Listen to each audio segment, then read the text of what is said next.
Kesuksesan proses pembelajaran tergantung pada partisipasi aktif pendidik yang mampu memberikan pengajaran dengan metode yang menarik agar pembelajaran tidak terasa membosankan.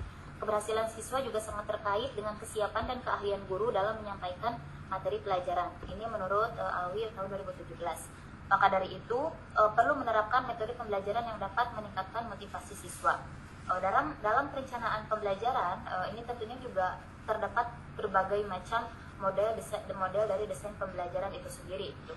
Salah satunya seperti model pembelajaran Asur ini. Nah, model pembelajaran ini dapat diterapkan di mana model ini menggabungkan teknologi dan media di dalam kelas, membantu guru dalam merencanakan proses pembelajaran secara terstruktur serta menangani tantangan kompleks dalam pembelajaran. Dengan pendekatan sistematis ini, maka proses pembelajaran dapat menjadi lebih efektif dan efisien sesuai dengan tuntutan perkembangan ilmu pengetahuan dan teknologi. Kemudian untuk metode penelitiannya, dalam hal ini menggunakan metode kualitatif deskriptif. Adapun untuk lokasinya di SMA Muhammadiyah 13 Bandung, sedangkan untuk sumber data yang diambil berasal dari wawancara dengan kepala sekolah, guru mata pelajaran PAK serta siswa. Untuk teknik pengumpulan datanya dilakukan dengan aplikasi wawancara dan dokumentasi. Selanjutnya data yang terkumpul dianalisis dengan cara display data, reduksi data, dan konklusi data atau kesimpulan. Kemudian untuk hasil dan pembahasan, dalam hal ini untuk pengertian dari desain pembelajaran itu sendiri, desain memiliki arti perencanaan atau rancangan. Dalam konteks ini, desain mencakup urutan atau sistematika kegiatan serta pembentukan struktur, kerangka keseluruhan atau outline. Pembelajaran juga dianggap sebagai upaya untuk membantu siswa dalam memperoleh pemahaman yang lebih baik. Proses pembelajaran didefinisikan sebagai serangkaian interaksi antara guru dan siswa untuk mencapai hasil tertentu dalam suatu proses pembelajaran. Kemudian desain pembelajaran juga dapat didefinisikan yaitu suatu rencana pembelajaran yang disesuaikan dengan kebutuhan siswa untuk mencapai tujuan pembelajaran yang telah ditetapkan. Rencana ini mencakup perencanaan tujuan pembelajaran, kemudian strategi pembelajaran, materi ajar yang digunakan dalam pembelajaran, serta penilaian dalam pembelajaran. Selanjutnya untuk pengertian dari model pembelajaran Asur. Model pembelajaran ini merinci 6 komponen dalam proses desain pembelajaran, di mana setiap komponen ini memiliki arti dan peran masing-masing, mulai dari analisis karakteristik peserta belajar atau peserta didik, kemudian merumuskan tujuan pembelajaran, memilih metode, media, dan materi, menggunakan media dan materi tersebut, kemudian mengembangkan partisipasi peserta belajar, sampai mengevaluasi dan merevisi proses pembelajaran. Selain itu, sebagai suatu model desain pembelajaran yang dapat membantu dalam merencanakan kegiatan belajar mengajar, model Asur ini juga dapat berfungsi sebagai formulasi untuk kegiatan belajar mengajar di dalam kelas, di mana model ini berperan sebagai penghubung antara siswa, materi pembelajaran, dan media yang digunakan. Model Asur ini membantu dalam menganalisis karakteristik siswa yang mempengaruhi kemampuan mereka untuk belajar secara sistematis. Analisis ini memberikan informasi strategis yang dapat digunakan untuk merencanakan pembelajaran yang sesuai dengan kebutuhan spesifik para siswa. Nah, ini yang termasuk ke dalam komponen-komponen dari model pembelajaran Asur. Yang pertama komponennya yaitu menganalisis siswa. Dalam hal ini, siswa akan sangat membantu dalam mencapai tujuan pembelajaran jika mereka memiliki pemahaman yang baik tentang karakteristik mereka. Analisis karakteristik siswa ini mencakup beberapa elemen penting, seperti diantaranya ada karakteristik umum siswa, kemudian kompetensi spesifik yang telah mereka pelajari sebelumnya, dan gaya belajar mereka. Mengenai karakteristik umum, dalam hal ini guru juga sering menghasilkan hasil yang positif dari analisis kecil yang dilakukannya sebelum pembelajaran dimulai, di mana analisis karakteristik ini mencakup aktivitas atau metode untuk mengidentifikasi karakteristik siswa yang akan melaksanakan pembelajaran yang dirancang. Kemudian untuk kompetensi yang sudah dimiliki, dalam hal ini siswa merupakan salah satu faktor yang paling penting, ya, di mana siswa yang memiliki kemampuan belajar lebih cepat dapat membantu guru dalam pembelajaran. Maka kompetensi dan kemampuan awal menggambarkan pengetahuan dan keterampilan yang dimiliki seseorang sebelum kemudian memulai program pembelajaran. Kemudian yang ketiga, gaya belajar siswa, yaitu pengetahuan tentang gaya belajar siswa juga sangat penting untuk kemudian diketahui oleh setiap guru atau pendidik. guru, orang tua maupun siswa itu sendiri. Sebab pengetahuan tentang gaya belajar ini dapat digunakan untuk membantu memaksimalkan proses pembelajaran agar hasil pembelajaran dapat tercapai sesuai dengan tujuan yang diharapkan. Kemudian untuk komponen yang kedua dari model pembelajaran Asur ini yaitu merumuskan tujuan pembelajaran. Nah, tujuan pembelajaran ini merupakan rumusan atau pernyataan yang menjelaskan pengetahuan, keterampilan, dan sikap yang akan dipelajari siswa selama proses pembelajaran. Dengan menuangkan tujuan pembelajaran, maka pendidik dapat mencapai beberapa manfaat diantaranya. Yang pertama, waktu pembelajaran dapat dialokasikan secara tepat, kemudian pokok bahasan dapat dibuat seimbang. Selain itu, guru juga dapat menetapkan berapa banyak materi pelajaran yang dapat disajikan. Kemudian guru juga dapat menetapkan urutan dan rangkaian materi. Kemudian guru dapat menetapkan dan mempersiapkan strategi belajar mengajar yang cocok dan menarik, serta guru dapat mempersiapkan berbagai peralatan atau bahan kegiatan pembelajaran. Kemudian untuk komponen yang ketiga yaitu memilih metode, media, dan bahan ajar. Dalam hal ini tidak ada metode atau media yang lebih baik daripada yang lain. Yang ada hanya metode atau media yang lebih cocok gitu. Jadi media dan metode itu dipilih karena keduanya memang cocok, tepat, dan sesuai dengan proses pembelajaran. Dalam memilih metode juga tentunya guru perlu mempertimbangkan berbagai faktor yang disesuaikan dengan hasil analisis pembelajaran. Selanjutnya komponen yang keempat yaitu memanfaatkan metode, media, dan bahan ajar. Sebelum menggunakan metode, media, dan bahan ajar, guru juga tentunya terlebih dahulu perlu melakukan uji coba untuk memastikan bahwa ketiga komponen tersebut dapat berfungsi efektif untuk digunakan dalam situasi pembelajaran. Dalam hal ini, Smaldino mengajukan beberapa poin untuk pemanfaatan media dan materi pembelajaran. Di antaranya yang pertama mengkaji bahan ajar, kemudian yang kedua menyiapkan bahan ajar, yang ketiga menyiapkan lingkungan, kemudian yang keempat menyiapkan siswa, dan yang terakhir menentukan pengalaman belajar. Selanjutnya komponen yang kelima yaitu dalam model pembelajaran Asur yaitu partisipasi pelajar atau partisipasi siswa. Nah, dalam proses pembelajaran ini juga tentunya membutuhkan keterlibatan mental siswa dengan materi pembelajaran yang dipelajari. Pemberian latihan merupakan salah satu cara untuk dapat melibatkan aktivitas mental siswa dengan materi pembelajaran. Siswa yang dia itu terlibat aktif dalam kegiatan pembelajaran akan lebih mudah memahami materi. Kemudian umpan balik yang mencakup pemahaman tentang hasil belajar siswa setelah proses pembelajaran yang aktif itu juga kemudian akan memotivasi mereka untuk dapat mencapai prestasi belajar yang lebih baik lagi. Selanjutnya untuk komponen yang terakhir yaitu evaluasi dan revisi.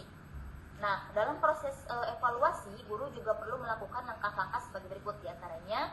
Yang pertama, guru harus mengetahui apakah siswa itu menyukai program pembelajaran yang diikuti saat pembelajaran itu. Kemudian yang kedua, seberapa besar manfaat yang dirasakan siswa selama mengikuti proses pembelajaran. Kemudian yang ketiga, seberapa jauh siswa dapat belajar tentang materi atau substansi pembelajaran. Yang keempat, seberapa jauh siswa dapat menerapkan pengetahuan, keterampilan, dan sikap yang mereka pelajari, serta seberapa besar kontribusi program pembelajaran yang dilaksanakan terhadap prestasi belajar siswa. Itu untuk keenam komponen dari model pembelajaran Asur itu sendiri. Selanjutnya, penerapan model pembelajaran Asur di SMA Muhammadiyah 13 Bandung. Ini ada beberapa poin. Yang pertama dari aspek kelengkapan dokumen, kemudian ada hasil observasi serta wawancara. Untuk kelengkapan dokumen, di mana langkah pertama yang dilakukan itu mengecek kelengkapan dari lembar studi dokumen yang terdapat di sekolah tersebut. Nah, dari total beberapa aspek yang diamati dapat dijelaskan di sini bahwa mata pelajaran PAI yang diajarkan di sekolah tersebut cukup lengkap dengan memiliki dokumen atau catatan-catatan yang berkaitan dengan proses pembelajaran. Itu dimulai dari rencana pembelajaran, di mana di dalamnya memuat tujuan, metode, serta evaluasi dari hasil pembelajaran itu sendiri.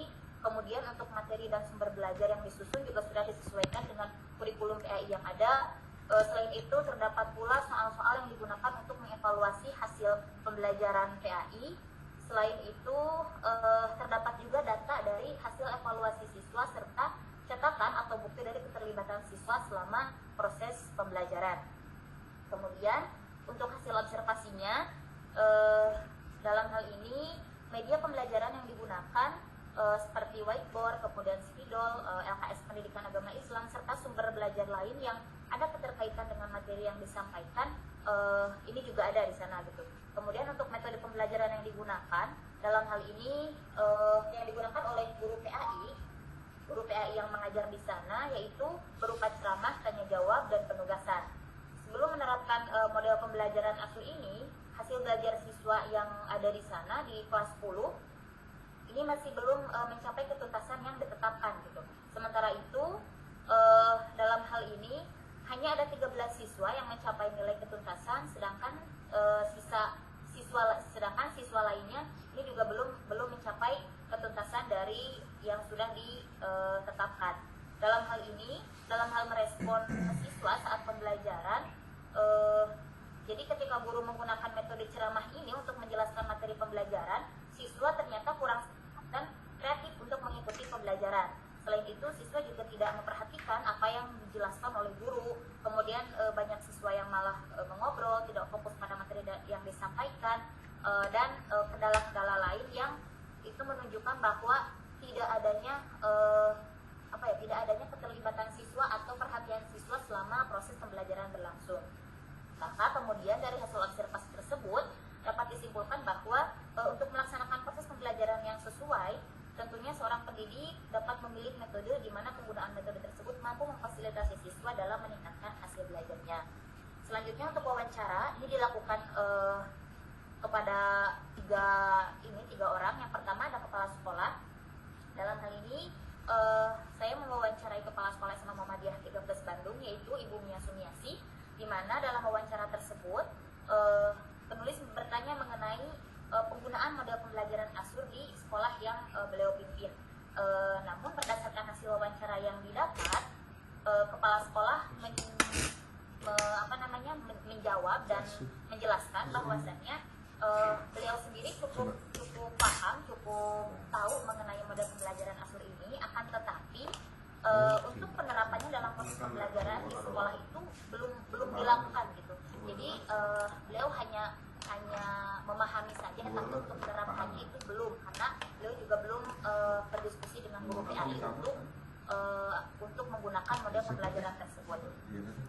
Nah, kemudian hasil wawancara dengan guru PAI, di sini saya mewawancarai guru PAI yang di sana, yaitu Bapak Osad. Diperoleh hasil bahwa dalam proses pembelajaran PAI di sana, dalam hal ini guru PAI belum pernah menggunakan model pembelajaran ini gitu. Maka dari itu peneliti juga akan mencoba menerapkan model pembelajaran ini untuk dapat memberikan suasana baru yang diharapkan dapat menyenangkan dan dapat meningkatkan hasil belajar siswa pada mata pelajaran PAI.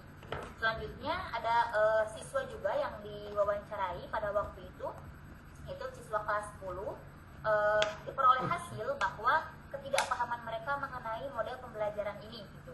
Yang mereka jelaskan bahwa selama melaksanakan proses pembelajaran, khususnya pada mata pelajaran PAI, metode yang digunakan oleh guru hanya berupa ceramah, diskusi, dan penugasan saja.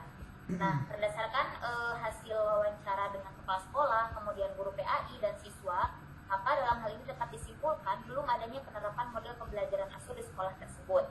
Kemudian setelah itu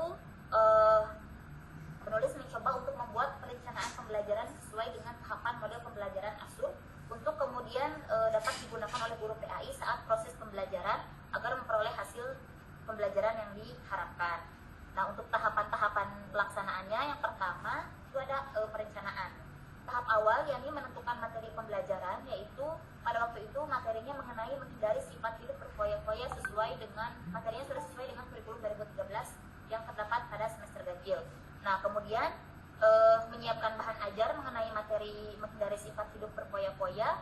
Setelah itu membuat RPP dengan menggunakan model ASUR, dan kemudian membuat instrumen berupa tes objektif, yaitu pilihan ganda, dan yang terakhir membuat nomor observasi. Kemudian untuk tahapan yang kedua ada tahapan pelaksanaan, di mana dalam tahapan ini terdapat 3 poin. Yang pertama ada pendahuluan, kemudian kegiatan inti, dan penutup. Pendahuluan ini diawali dengan membaca doa sebelum belajar, kemudian seperti biasa guru memeriksa kehadiran siswa dan menyampaikan terkait materi yang akan dipelajari pada hari itu. Untuk kegiatan intinya, ini guru meminta siswa untuk mengamati materi mengenai pengertian ketentuan serta hal-hal yang berkaitan dengan menghindari sifat hidup berfoya-foya dengan menggunakan PowerPoint. Kemudian guru juga meminta siswa untuk mengamati video yang berkenaan dengan materi menghindari sifat hidup berfoya-foya. Selanjutnya guru juga meminta siswa untuk membaca materi mengenai makna dari menghindari hidup berfoya-foya yang sedang dipelajari dalam bentuk PowerPoint tadi. Setelah itu, siswa juga diperkenankan untuk berdiskusi kelompok serta mempresentasikan hasil diskusinya mengenai materi yang sedang dipelajari. Kemudian siswa diminta untuk memberikan penguatan terhadap materi tentang menghindari hidup berfoya-foya dengan melihat video yang disiapkan oleh guru pada waktu itu. Nah, masing-masing dari siswa kemudian diberikan kesempatan oleh guru untuk menyampaikan hasil pemahamannya mengenai materi menghindari sifat hidup berfoya-foya dengan dari hasil tontonan video yang tadi. Kemudian siswa mendemonstrasikan bacaan ayat Quran maupun hadis yang berkenaan dengan hidup berfoya-foya. Setelah itu, guru juga melakukan evaluasi dengan dan yang terakhir memberikan kesimpulan terkait dengan hikmah dari menghindari sifat hidup berfoya-foya. Kemudian untuk selanjutnya, guru memberikan tes tertulis kepada siswa untuk dapat melihat ketercapaian dalam memahami materi, kemudian menyampaikan kesimpulan dari materi yang telah dipelajari. Itu untuk penutupnya. Selanjutnya, poin yang ketiga yaitu pengamatan. Berdasarkan hasil pengamatan ini menunjukkan bahwa bahwa siswa terlihat sangat antusias dan merespon positif kegiatan belajar mengajar. Jadi diamati selama proses pembelajaran tadi gitu. Hal ini juga dapat dilihat dari setiap tahapan selama proses pembelajaran yang dilakukan. Ini tentunya memunculkan, yang terlihat di sana memunculkan keaktifan siswa dalam mengajukan pertanyaan tentang materi yang belum mereka mengerti atau yang belum mereka pahami. Ya, pria berusia 32 tahun. Dengan materi yang disampaikan, sebab ini berkenaan dengan hal-hal yang berkaitan dengan kehidupan sehari-hari, yaitu menghindari dari sifat hidup berfoya-foya. Kemudian untuk refleksinya, proses pembelajaran yang dilaksanakan ini bertujuan untuk meningkatkan hasil belajar siswa terhadap mata pelajaran pendidikan agama Islam. Di sini terlihat bahwa siswa sudah mengerti dan cukup mengerti dan memahami dengan metode pembelajaran yang telah diterapkan. Bahkan beberapa dari mereka sudah dapat beradaptasi dengan model pembelajaran Asur ini. Selanjutnya, untuk kesimpulannya, desain pembelajaran ini tentunya memiliki peran krusial dalam merencanakan, mengorganisir, dan melaksanakan proses pembelajaran. Model Asur ini yang mencakup 6 komponen tadi memberikan panduan sistematis dalam merancang pembelajaran yang efektif. Selanjutnya, model Asur ini juga tidak hanya menjadi panduan bagi guru sebagai perancang pembelajaran, akan tetapi juga sebagai alat formulasi untuk menjembatani hubungan antara siswa, materi pembelajaran, serta media pembelajaran yang digunakan. Meskipun model pembelajaran ini baru pertama kali diterapkan di SMA Muhammadiyah 3+ Bandung, yaitu saat melakukan mini riset kemarin, namun ini juga cukup memberikan kerangka yang kokoh dan terstruktur untuk dapat meningkatkan hasil dari belajar siswa dibandingkan dengan proses pembelajaran sebelumnya di mana siswa hanya menggunakan metode ceramah, diskusi dan lain sebagainya gitu. Ini dalam hal mata pelajaran PAI, serta dapat merangsang partisipasi siswa dalam pencapaian belajar yang optimal. Mungkin itu saja yang dapat disampaikan. Mohon maaf bila terdapat kekurangan. Untuk selanjutnya saya serahkan kepada pemateri berikutnya. Terima kasih.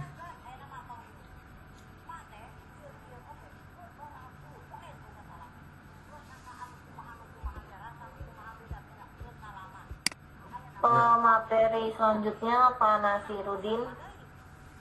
Filenya sudah dikirim di grup belum? Sudah, Pak. Oke. Sambil di on kamera, Pak.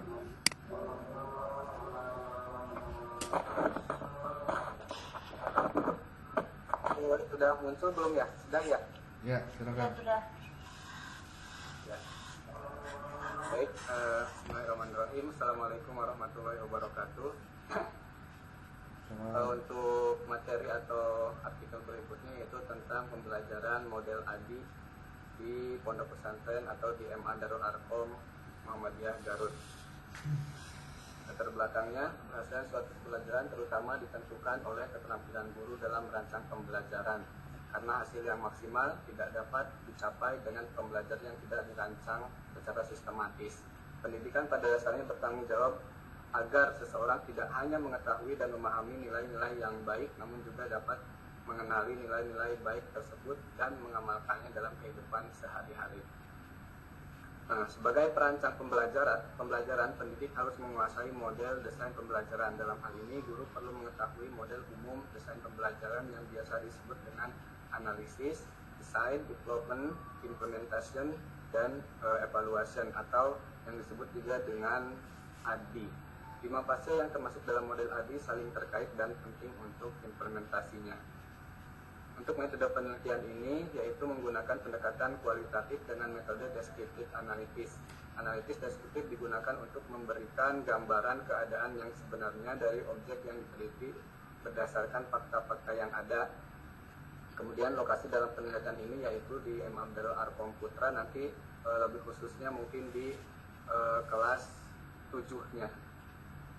Di kelas 7 berarti di kelas 1 MA. Kemudian sumber data primer diperoleh dari GPAI, MA Darul Arqam, guru PAI, MA Darul Arqam Putra yaitu Bapak Jiran Mutakin, dan data sekunder penelitian ini diperoleh dari artikel, buku, dan sumber lainnya yang berkaitan dengan topik penelitian. Sebelum masuk kepada pembahasan dan hasil dan pembahasan, di sini saya mengemukakan dulu pengertian tentang model ADI. Model ADI memiliki beberapa fase yang dapat digunakan dalam proses pembelajaran, yaitu analisis, design, development, implementation, dan evaluasi atau evaluation. Kemudian model ADI merupakan model desain pembelajaran yang didasarkan pada pendekatan sistem yang efektif dan efisien, serta prosesnya bersifat interaktif antara pendidik, siswa, dan lingkungan. Hasil evaluasi setiap langkah pembelajaran dapat menjadikan pedoman untuk merancang langkah pembelajaran berikutnya. Kemudian ini hasil dan pembahasannya. Ketika di sini istilah model ADI dikatakan atau ditanyakan kepada guru PAI di sini, ternyata mereka belum populer istilahnya ADI itu. Nah, tapi ternyata ketika dijelaskan kepanjangan dari ADI itu mereka langsung paham, dan ternyata mereka sudah banyak yang mengimplementasikannya.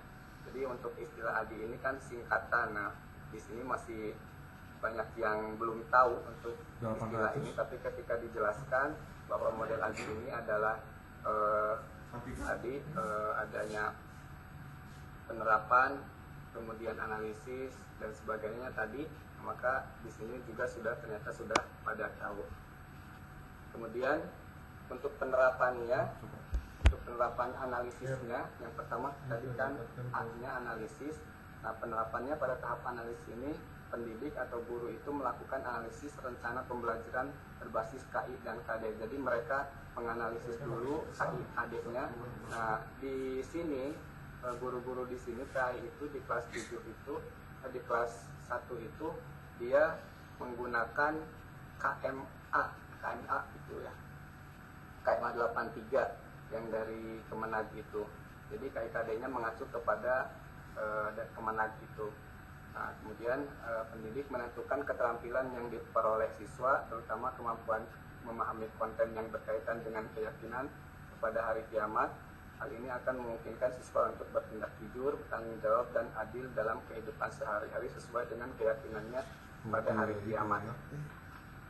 Kemudian untuk penerapan desainnya, itu pada tahap desain pendidik merancang tujuan pembelajaran, kemudian tes untuk memberikan pedoman pelaksanaan pembelajaran atau pretest, kemudian serta metode, bahan, dan media yang akan digunakan dalam pembelajaran. Nah, dalam fase ini mengartikulasikan proses pembelajaran yang dirancang dengan harapan KI, KD, dan indikator pembelajaran yang akan tercapai melalui aktivitas awal, aktivitas inti, dan aktivitas pembelajaran akhir. Berdasarkan hal ini tersebut, maka RPP itu memuat rancangan kegiatan belajar. Nah, untuk desain ini, guru-guru di sini memahaminya bahwa desain itu ya mereka merancang tujuan pembelajaran, kemudian merancang bagaimana nanti melakukan pretestnya, dan sampai kepada pembuatan RPP. Jadi desain di sini mereka para guru itu mengartikannya pembuatan RPP. Jadi mendesain bagaimana nanti awal pembelajaran, kemudian juga di inti pelajaran dan penutup pembelajaran. Kemudian untuk dalam developmentnya atau penerapannya, pada tahapan ini pendidik menggunakan sumber belajar dari buku, teks PAI dan sumber lain yang relevan dengan isi ketika menjelaskan isi iman pada hari akhir atau hari kiamat, dan menggunakan media elektronik yaitu laptop. Laptop digunakan oleh pendidik untuk menampilkan video dan PPT tentang keyakinan pada hari akhir ketika menjelaskan materi pembelajaran, mengembangkan dan mencatat kegiatan yang berlangsung selama pembelajaran. Kemudian di aspek implementasinya atau penerapannya, pada tahap pelaksanaan ini guru dilakukan kegiatan implementasi rancangan yang dibuat dalam RPP. Nah, jadi tadi dalam desain itu RPP yang sudah dibuat itu dilakukan dalam implementasinya, dan pendidik melaksanakan pembelajaran secara sistematis dimulai dari kegiatan pembelajaran awal, kegiatan pembelajaran inti, dan kegiatan pembelajaran akhir. Kegiatan pembelajaran diawali dengan berdoa, melakukan refleksi pembelajaran, memotivasi siswa, kemudian mengkomunikasikan tujuan pembelajaran, memberikan gambaran materi pembelajaran, memandu metode penilaian yang digunakan pendidik, dan memberikan soal-soal pretest. Pada kegiatan inti, pendidik menggunakan model discovery learning. Nah, untuk kegiatan intinya ketika penyampaian materi, guru di sini khususnya di kelas 1 aliyah itu menggunakan discovery learning. Nah, kemudian juga metode ceramah, penugasan, diskusi, dan sesi tanya jawab untuk menyajikan materi tentang kepercayaan pada hari akhir atau hari kiamat. Kemudian untuk penerapan evaluasinya, itu tahap evaluasi ini bertujuan untuk mengevaluasi pelaksanaan pembelajaran PAI materi iman pada hari akhir. Evaluasi dilakukan dengan cara mengevaluasi hasil belajar siswa dan reaksi siswa selama kegiatan belajar mengajar. Efektivitas metode pembelajaran ditentukan oleh penilaian formatif dan sumatif terhadap siswa. Tahapan penilaian ini biasanya mencakup penilaian formatif dan sumatif terhadap konten terkait keimanan pada hari akhir untuk mengetahui hasil belajar siswa. Nah, untuk kelebihan dan kekurangannya dalam pengimplementasian model ADI ini, setiap model pembelajaran tentu tidak terlepas dari kelebihan. Nah, ini merupakan kelebihannya. Yang pertama, model desain pembelajaran yang bersifat sederhana dan terstruktur dengan sistematis sehingga mudah dipelajari oleh pendidik. Kemudian juga model desain pembelajaran terdiri dari 5 komponen yang saling berhubungan. Artinya pengajuan harus dilakukan secara sistematis mulai dari fase 1 hingga ke fase 5. Jadi tidak boleh diacak-acak, harus sesuai dengan tuntutan atau fase-fasenya. Kemudian untuk kekurangannya atau kelemahannya, model ADI adalah pada tahap analisis yang memakan banyak waktu. Artinya pendidik perlu menganalisis siswa dari perspektif analisis kebutuhan dan analisis kinerja. Karena kedua komponen analisis ini akan mempengaruhi panjangnya, akan mempengaruhi kepada tahap pembelajaran berikutnya. Nah, tahap analisis di mana proses analisis siswa berlangsung sebelumnya pelaksanaan tahap pembelajaran. Kedua komponen ini penting karena menentukan langkah selanjutnya dalam desain pembelajaran guru. Jadi tujuan analisis di sini adalah untuk menentukan nanti di pertemuan atau pembelajaran berikutnya. Kamar mobil itu. Untuk kesimpulannya, berdasarkan temuan dan pembahasan penerapan model ADI dalam pembelajaran PAI di MA Darul Arkom Putra itu sangat efektif. Setiap langkah yang dilakukan dengan cara ini dapat dilakukan sesuai prosedur melalui tahapan model ADI.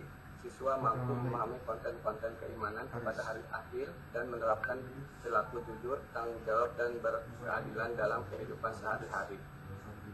Nah, itu saja mungkin dari saya. Terima kasih. Assalamualaikum warahmatullahi wabarakatuh. Dekat.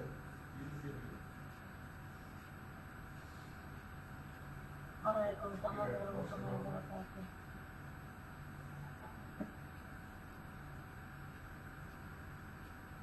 Ya, lanjut.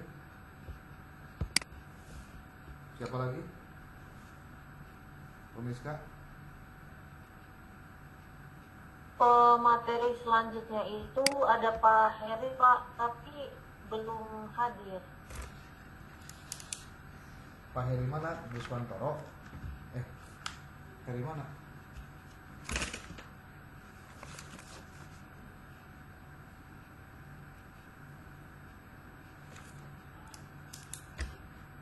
Pak Yusuf belum ya?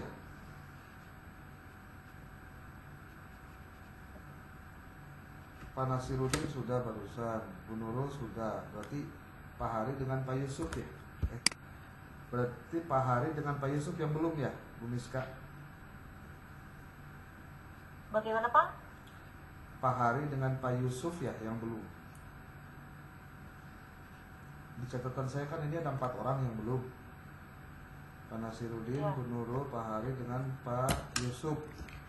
Nah ini 2 lagi berarti yang belum ya? Gimana? Iya Pak Yusuf yang desain belum ya? Belum.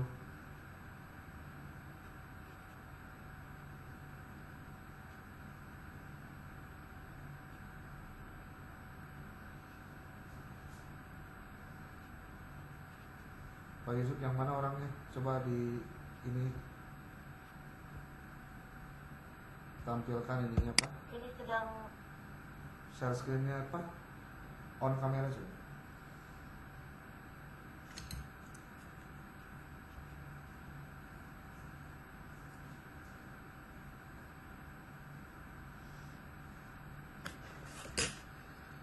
Ya.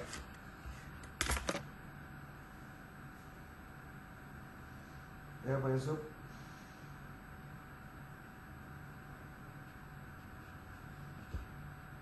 Ibu style di mana? Jauh tuh. Di Magelang.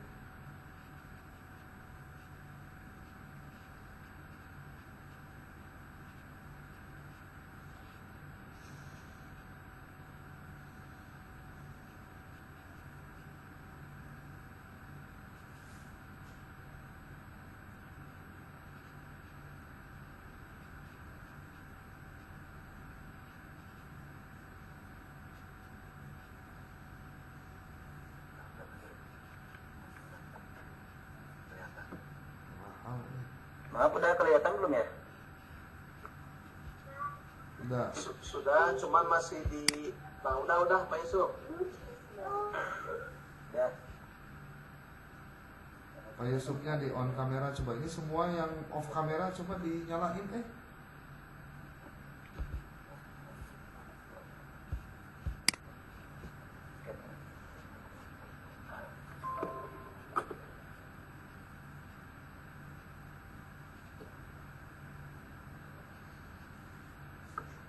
Bismillahirrahmanirrahim. Assalamualaikum warahmatullahi wabarakatuh. Assalamualaikum. Waalaikumsalam warahmatullahi wabarakatuh. Alhamdulillahilladzi nahmaduhu wa nasta'inu wa nastaghfiruh wa na'udzu billahi min shururi anfusina wa min sayyiati a'malina may yahdihillahu fala mudilla lahu wa may yudlil fala hadiya lahu. Amma ba'd. Bapak Dr. Mulyawan yang saya hormati, baik pada kesempatan kali ini saya akan membahas tentang mengukur tingkat penerimaan dan kepuasan siswa terhadap pelajaran PAI dengan model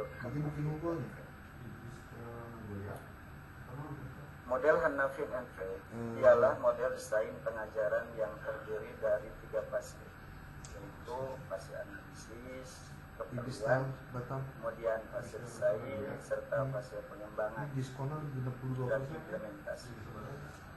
Dalam model ini, penilaian dan pengulangan perlu dijalankan dalam setiap fase. Model ini adalah model desain pembelajaran berorientasi produk. Yang pertama ada analisis kebutuhan. Fase pertama dari model Hanafi NV adalah analisis kebutuhan. Fase ini diperlukan untuk mengidentifikasi kebutuhan-kebutuhan dalam mengembangkan suatu media pembelajaran, termasuklah di dalamnya tujuan dan objektif media pembelajaran yang dibuat, pengetahuan dan kemahiran yang diperlukan oleh kelompok sasaran, peralatan dan keperluan media pembelajaran. Setelah semua keperluan diidentifikasi, Hanafin dan Rek menekankan untuk menjalankan penilaian terhadap hasil itu sebelum meneruskan pembangunan kepada Jadi memang sejalan dengan adanya tuntutan era global yang bertumpu pada kemampuan profesional, aktivitas pembelajaran di berbagai lembaga-lembaga pendidikan menengah tidak hanya berfokus pada upaya mendapatkan pengetahuan secara teori saja, namun juga harus memanfaatkan perkembangan teknologi guna meningkatkan kualitas pembelajaran. Dalam model pembelajaran menggunakan Hanafi and Peck itu terbagi 3 yang tadi saya sebutkan. Pertama itu fase analisis kebutuhan. Fase ini yaitu diperlukan untuk mengidentifikasi kebutuhan-kebutuhan dalam mengembangkan suatu media pembelajaran. Selanjutnya yang kedua ada fase yang model Hanafin itu yaitu fase desain.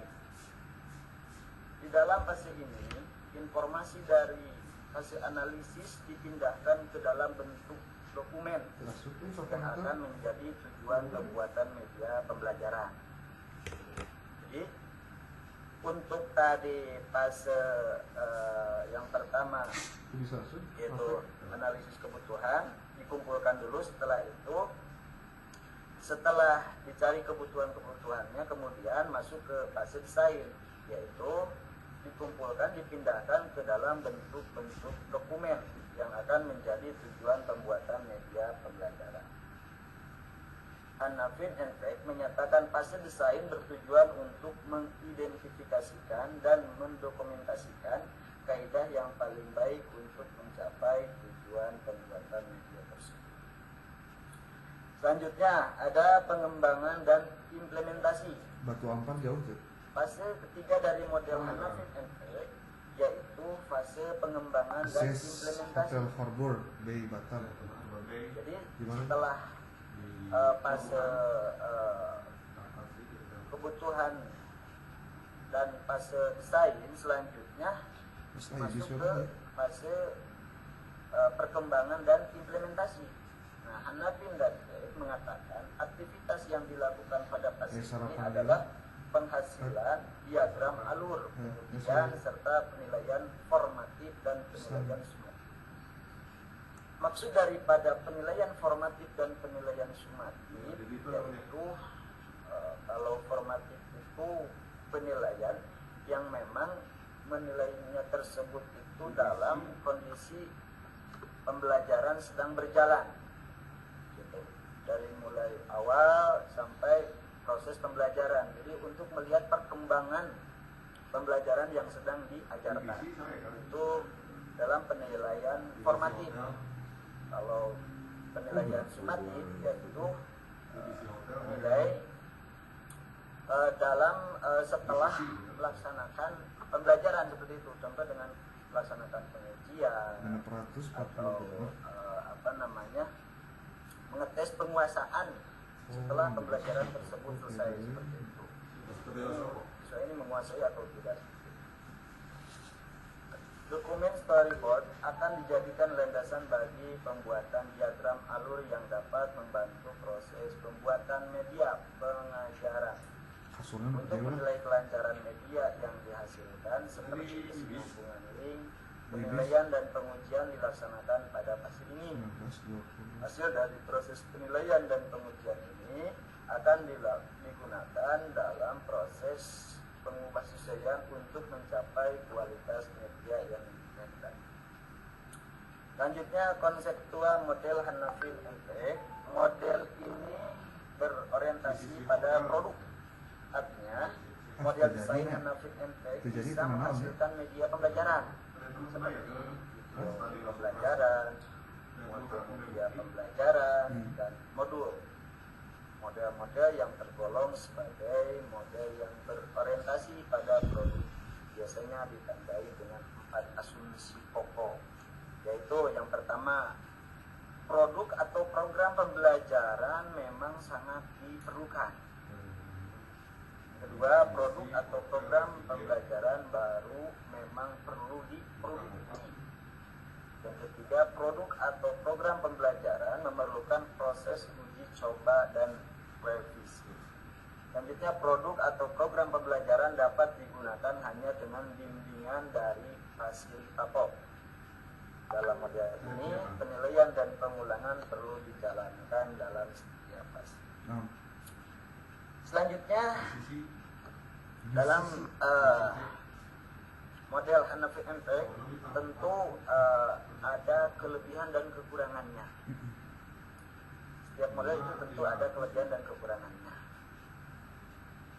Kelebihan dan kekurangan model Hanafi MTech itu kalau kelebihannya yang pertama, model ini bisa menghasilkan sebuah produk pembelajaran karena berorientasi pada produk. Jauh tuh ya, itu. Model ini melakukan penilaian dan pengulangan pada setiap fase. Yang ketiga, adanya identifikasi kesenjangan pada fase pertama yang dapat membantu tahap analisis. Itu kelebihannya. Kalau kekurangannya atau kelemahannya, model ini hanya dapat digunakan untuk masalah tertentu alias tidak umum, dalam artian khusus. Yang kedua, lebih condong dalam pembuatan ya. Kesimpulannya, model Hanafin dan Tech merupakan model desain pengajaran yang terdiri dari 3 fase, yaitu fase analisis kebutuhan, fase desain, dan fase pengembangan dan implementasi. Keunggulan model ini dapat menghasilkan produk pembelajaran karena berorientasi pada produk. Model ini melakukan penilaian dan pengulangan pada setiap fase. Identifikasi kesenjangan pada tahap pertama dapat membantu tahap analisis. Sedangkan kelemahannya, model ini hanya dapat digunakan untuk permasalahan tertentu alias tidak umum, lebih condong pada penciptaan media. Mungkin itu saja yang bisa saya sampaikan. Terima kasih, mohon maaf. Assalamualaikum warahmatullahi wabarakatuh.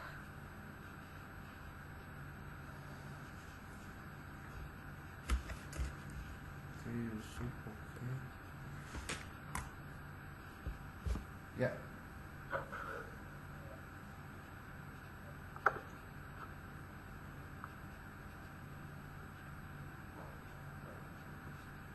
Oke.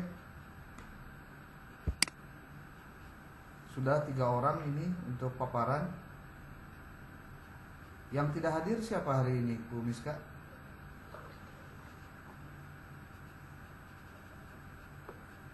Pak Heri, Pak. Harusnya Pak Heri juga presentasi.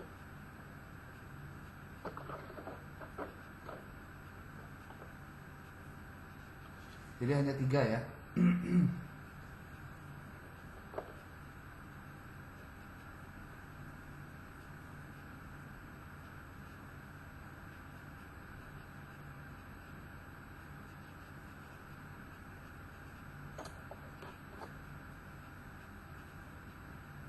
Ya, terus lanjutkan.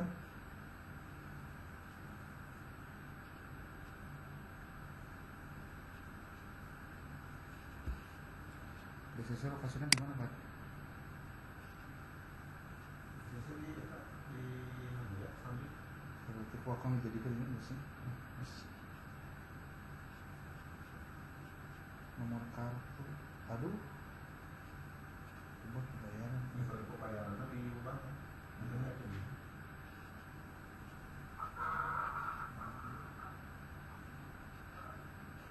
Bu Miska, mungkin bagian tanya jawab kali ya?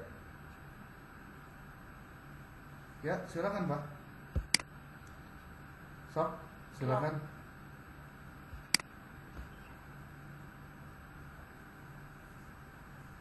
Silakan kepada teman-teman semua, barangkali ada yang mau bertanya, khususnya ke Pak Nasiruddin, ke Bu Nurul, dan juga saya. Monggo silakan.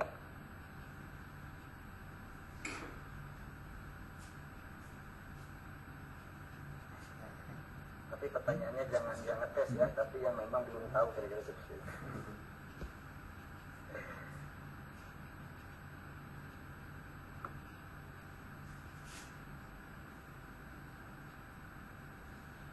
Virtual content pakai Briva ya. Bisa mana foto ya? Mangga silakan Teh Lin. Bisa Barangkali maksudnya mau suka bertanya. gimana Briva? Maksudnya bayar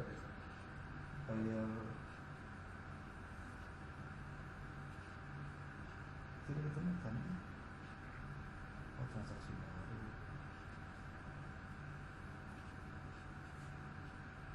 Kumaha ieu teh bari nararos mah ieu teh. Buniska mangga.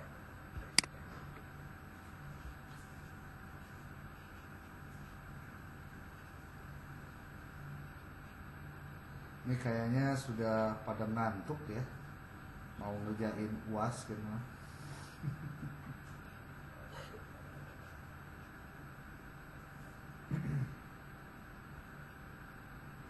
Jadi jangankan yang mau menjawab Pak, ini yang nanya aja bingung kan. Ya, bahas.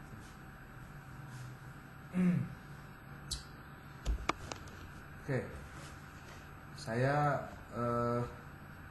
ambil alih untuk sementara paparan untuk hari ini karena ini adalah pertemuan terakhir dan menurut saya ini menjadi bahan catatan untuk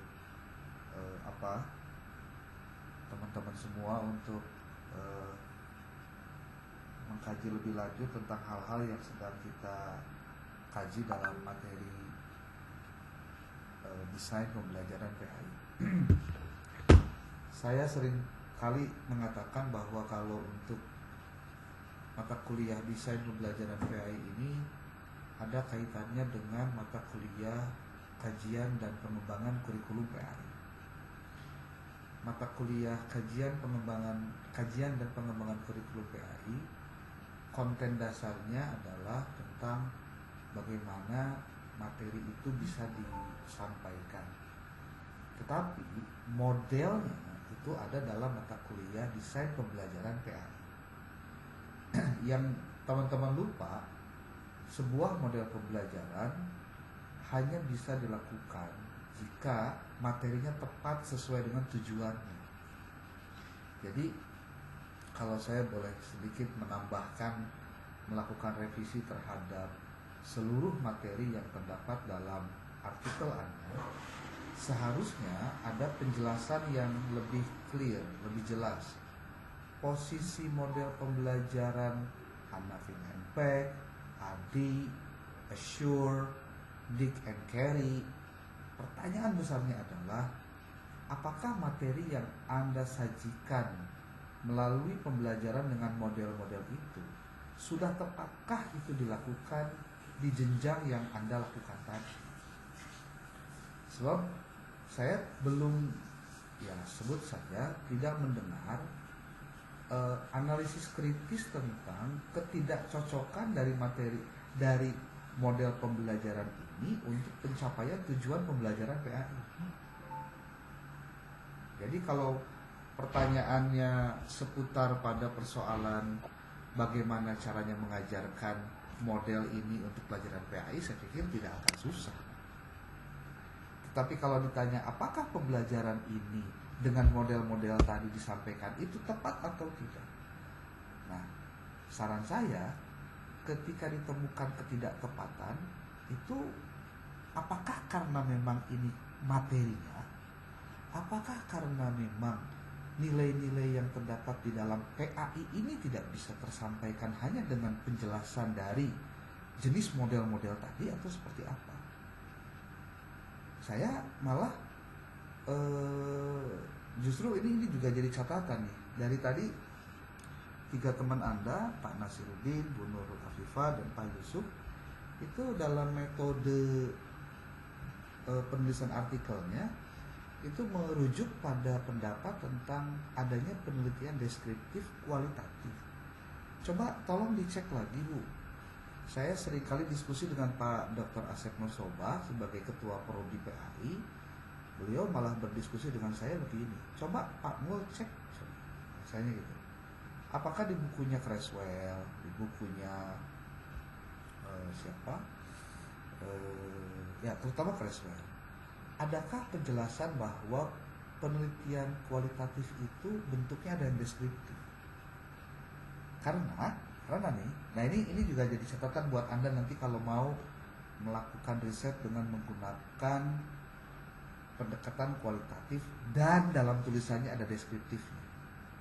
Saya ingin menjelaskan pada Anda, untuk tema diskusi Anda ini tolong semuanya direvisi nih, ya, tolong semuanya direvisi. Penjelasan kualitatif itu, deskriptif itu adanya di kuantitatif. Saya ulangi, kuantitatif itu salah satu jenis kuantitatif ada namanya deskriptif. Anda boleh cek di bukunya A. Muri Yusuf, di bukunya Metode Penelitian Kuantitatif, Kualitatif, dan Gabungan. Di situ dia memposisikan penelitian kualitatif itu beberapa jenisnya. Ada studi kasus, ada fenomenologi, ada etnografi, ada grounded theory, ada naratif. Itu kualitatif. Tetapi ketika bicara kuantitatif, di situ ada kausal komparatif, ada asosiatif, ada eksperimen, ada ex post facto, ada deskriptif, ada PTK. Itu maksudnya pada ruang lingkup kuantitatif. Jadi kalau dalam tadi tulisan Bu Nurul, Pak Nasiruddin, Pak Yusuf dijelaskan, bahkan mengutip dari artikel jurnal, bahwa penelitian ini menggunakan jenis penelitian kualitatif deskriptif. Ini tolong dicari lagi sumbernya. Saya kasih tahu, kalau ini kemudian Anda tuliskan dalam artikel Anda, kemudian Anda perdalam lagi dalam penulisan tesis, nulisnya kayak gitu lagi, ini pasti bakal banyak dikritik, Pak. Karena Anda merujuk pada sumber yang tidak valid. Jadi saya ulangi, ini teman-teman semua, tolong dalam metode penelitiannya tidak lagi ada kalimat menggunakan kualitatif deskriptif. Tapi gunakan salah satu yang lain. Seperti contoh studi kasus saja. Makanya saya ingin mengatakan bahwa kalau penelitian Anda kualitatif studi kasus, dalam buku di Creswell itu disebutkan inti dari adanya studi kasus itu dilakukan karena memang masalah dan juga konten masalahnya itu sesuatu yang menarik untuk dilakukan pendalaman dari penggunaan metode kualitatif. Anda harus bedakan di mana letak beda antara kuantitatif dengan kualitatif. Kalau kualitatif itu lebih banyak mengeksplorasi masalah. Tetapi kalau kuantitatif itu karena masalahnya sudah jelas, maka hanya memetakan dan hanya menjelaskan ini pengaruh ke sini berapa, persentasenya berapa, kemudian kontribusinya berapa, jadi pengaruhnya berapa. Itu sudah clear. Tapi di kualitatif Anda mengeksplorasi sebuah masalah yang memang belum jelas dan Anda perdalam itu dengan menggunakan wawancara, studi dokumentasi, dan observasi. Makanya kalau Anda baca dalam tulisan yang saya kirim tentang penulisan artikel, dari mulai berapa banyak kata, bagaimana judul, bagaimana abstrak, bagaimana pendahuluan, bagaimana metode, itu sangat terukur bagaimana dan apa saja yang harus dijelaskan di situ. Jadi ini direkam oleh saya, yang tadi Anda sampaikan dari awal sampai barusan, dan saya juga sekarang sedang merekam apa yang saya sampaikan. Anda nanti silakan saya akan putar lagi videonya dan saya akan upload di YouTube. Nanti silakan Anda, saya kirim nanti linknya, silakan Anda ulang-ulang lagi apa yang saya sampaikan hari ini. Jadi koreksi saya terhadap semua artikel di sesi 2 ini untuk Bu Miska, artikel sesi 1 itu kan dikirimnya ke JPI ya. Untuk sesi 1 nih, untuk ke JPI. Sorry, saya takut lupa nih. Benar apa salah tolong dikoreksi. Kemudian artikel sesi 2 itu ke epistemik. Ya, bener nggak? Kemudian UTS juga ke epistemik dan UAS itu yang sintak. Bener nggak? Saya pengen klarifikasi dulu nih biar clear untuk kelasnya Bu Miska nih.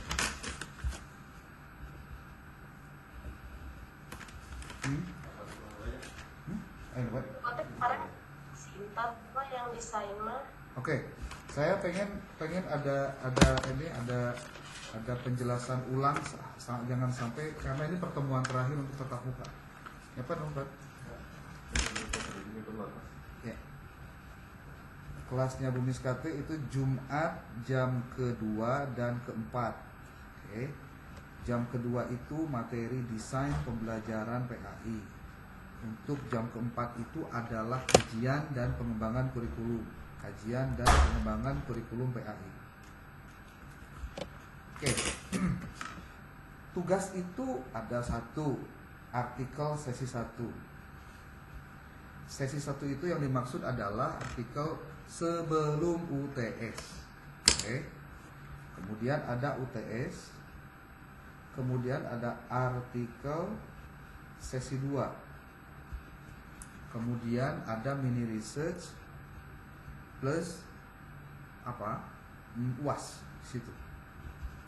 Atau saya boleh ini deh bikin penjelasannya bisa lupa.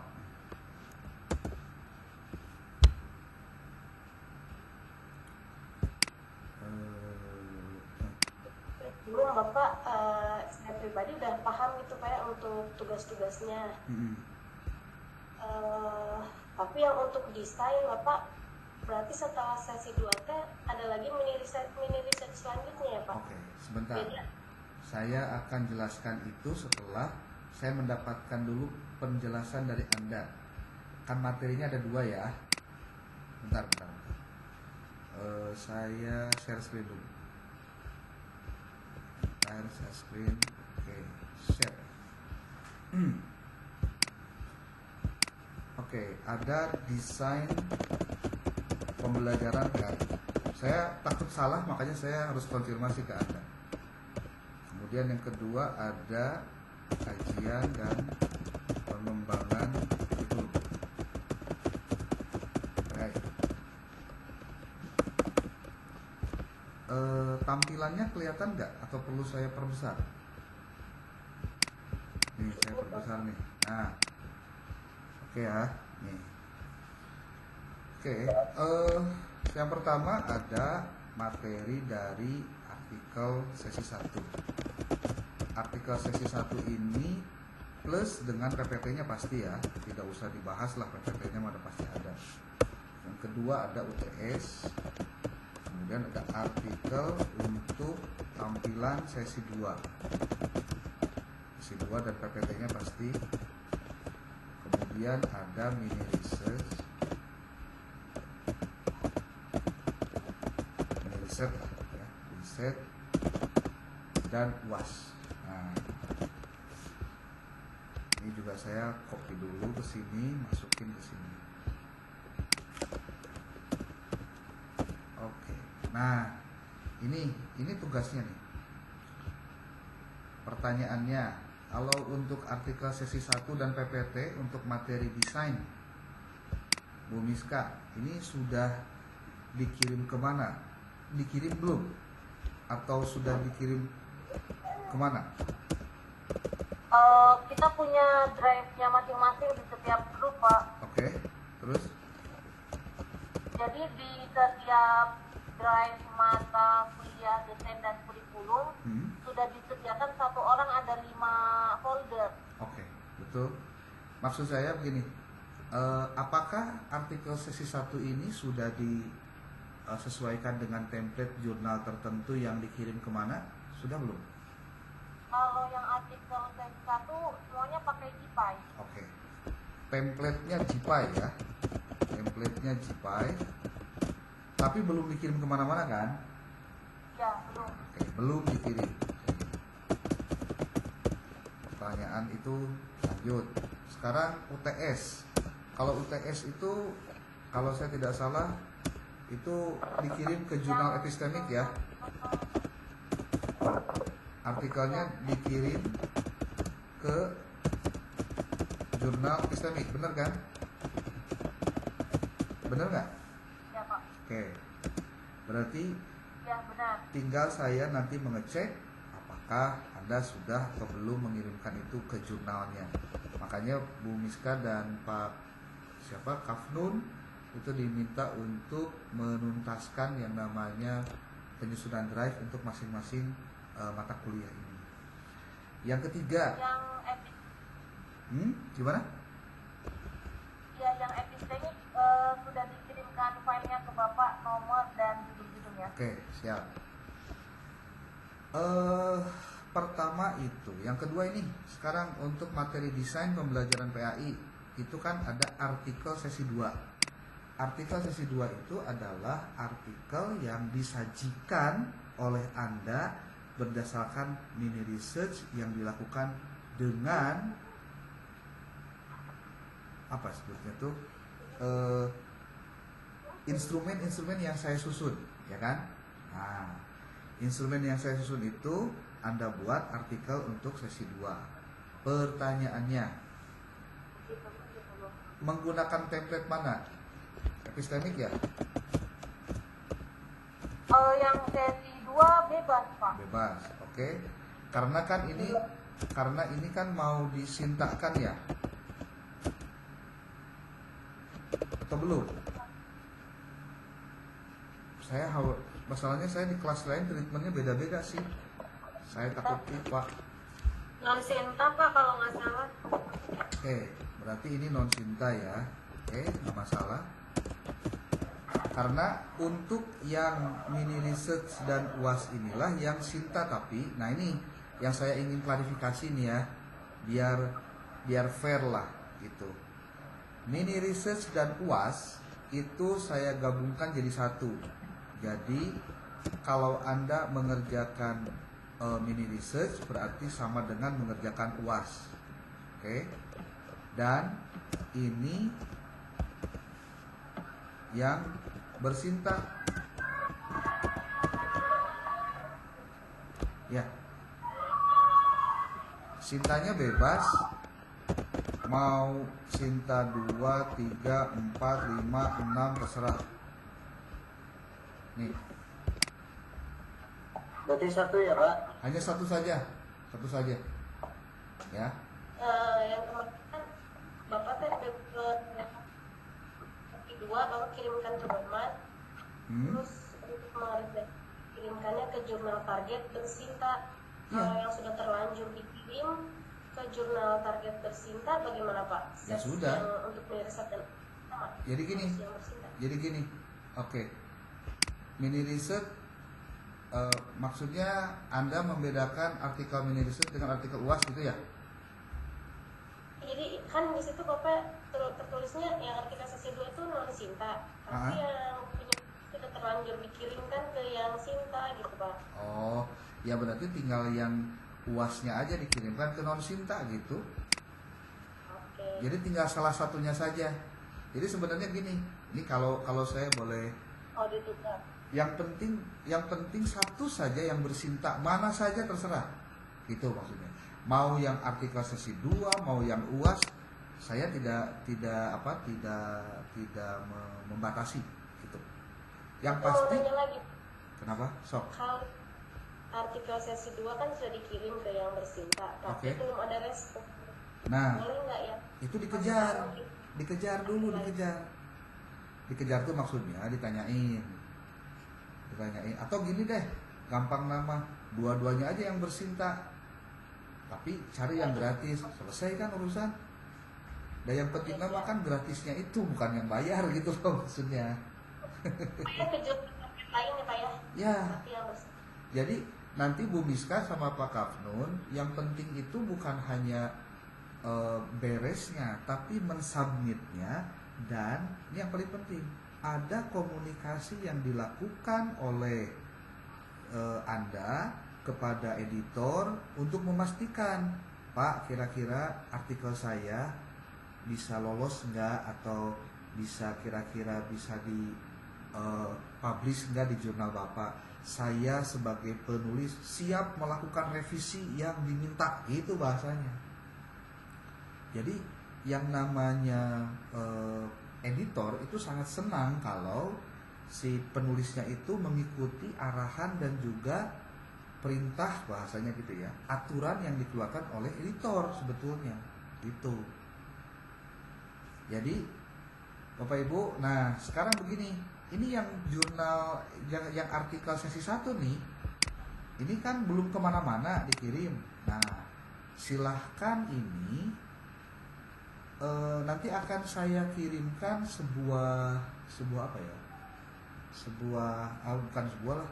Jadi silahkan Anda ini nih yang artikel sesi 1, karena Anda sudah kirim ke Jipai, template Jipai, sekarang tidak harus ke Jipai deh, karena Jipai sudah terlalu banyak kayaknya, dan jadi Anda juga kapan terbitnya juga nggak ngerti lah. Jadi saya akan minta Anda untuk silakan ini bebas ke jurnal Nonsinta. Itu cari yang gratisan, jangan dulu yang bayar ya, cari yang gratisan.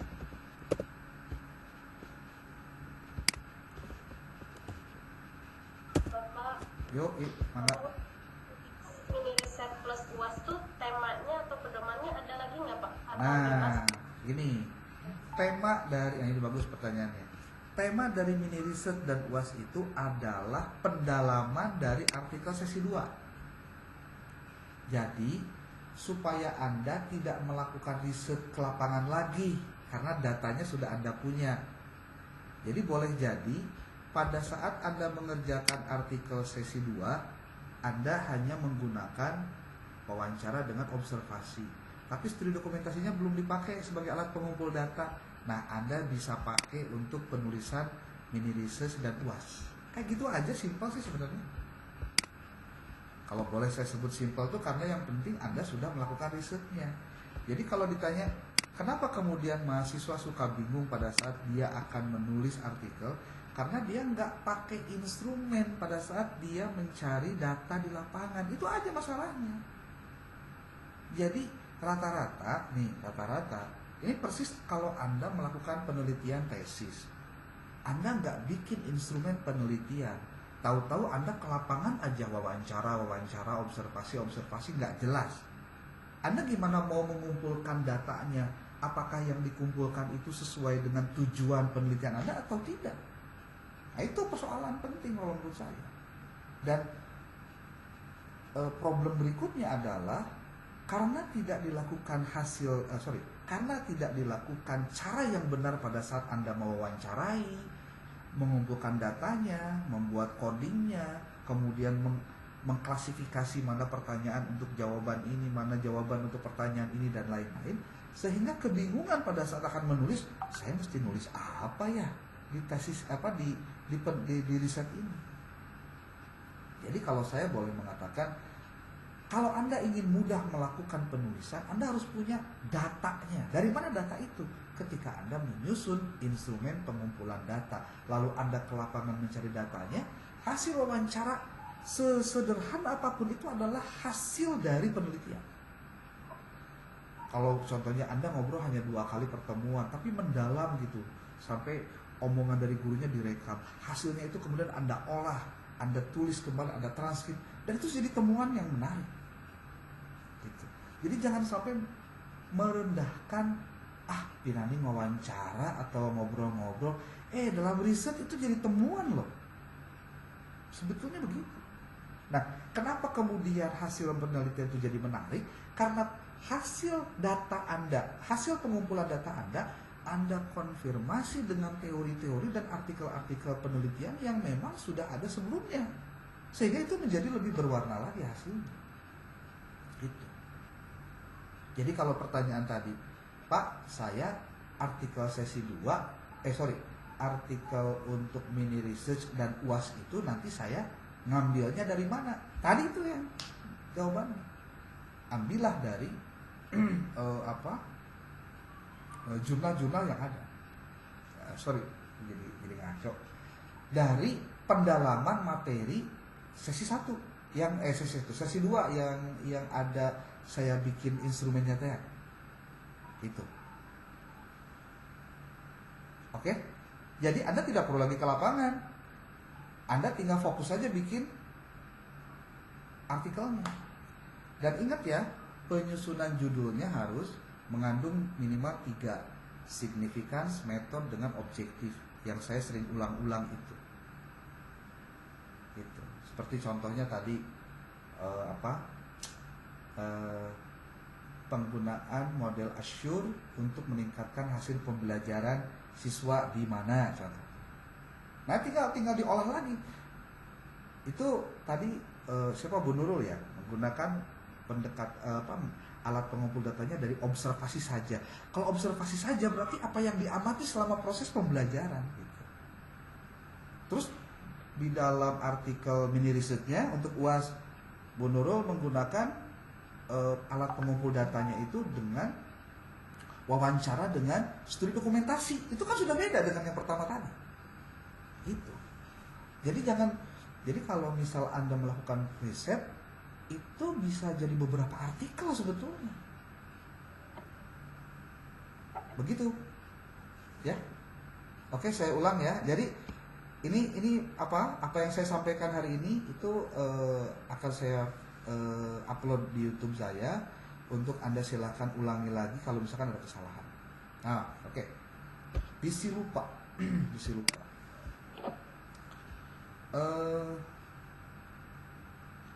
Silahkan cari jurnal bersinta yang bisa anda pakai untuk itu. Saya kirimkan dulu ini entire screen untuk ini ya. Nah, berarti nih silahkan Anda kirim ke jurnal non-sinta.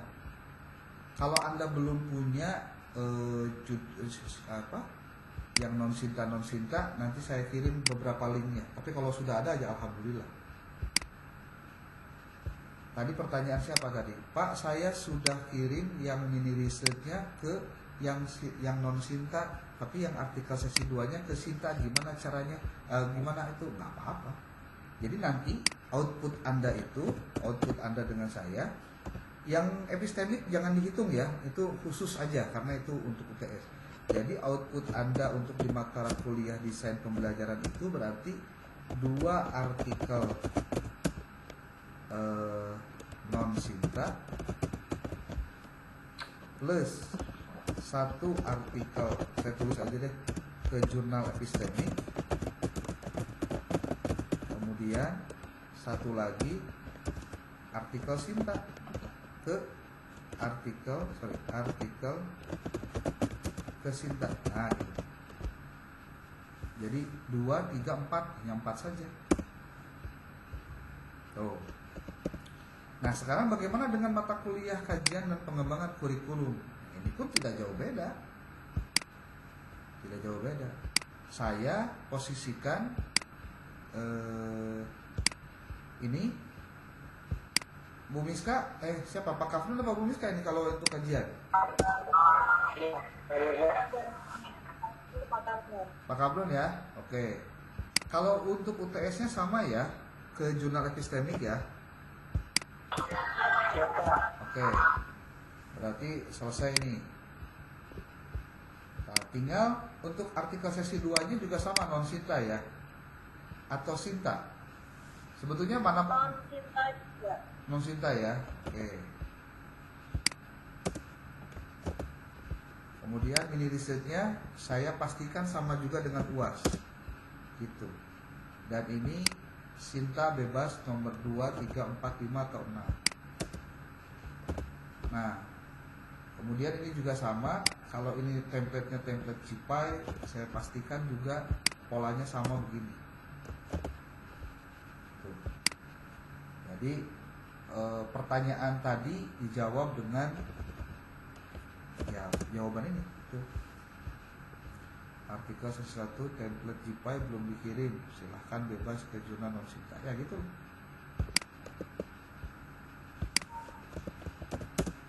Nah, gitu. Bentar, saya ini dulu. Saya kirimkan nanti, sekarang lah, jangan dinanti-nanti, di jurnal yang ada yang bersinta, ada yang non sinta ya.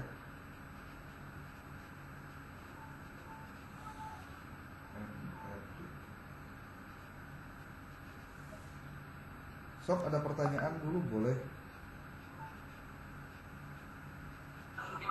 Izin ditanya Pak. Ya, silakan. Itu suara backsoundnya jangan sampai crash gitu.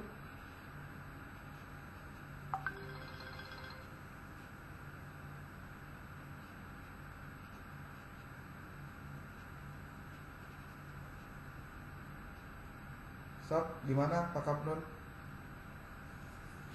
Oke, jangan lupa juga untuk nama penulisnya sesuaikan dengan yang sudah pernah saya sampaikan di materi-materi sebelumnya ya.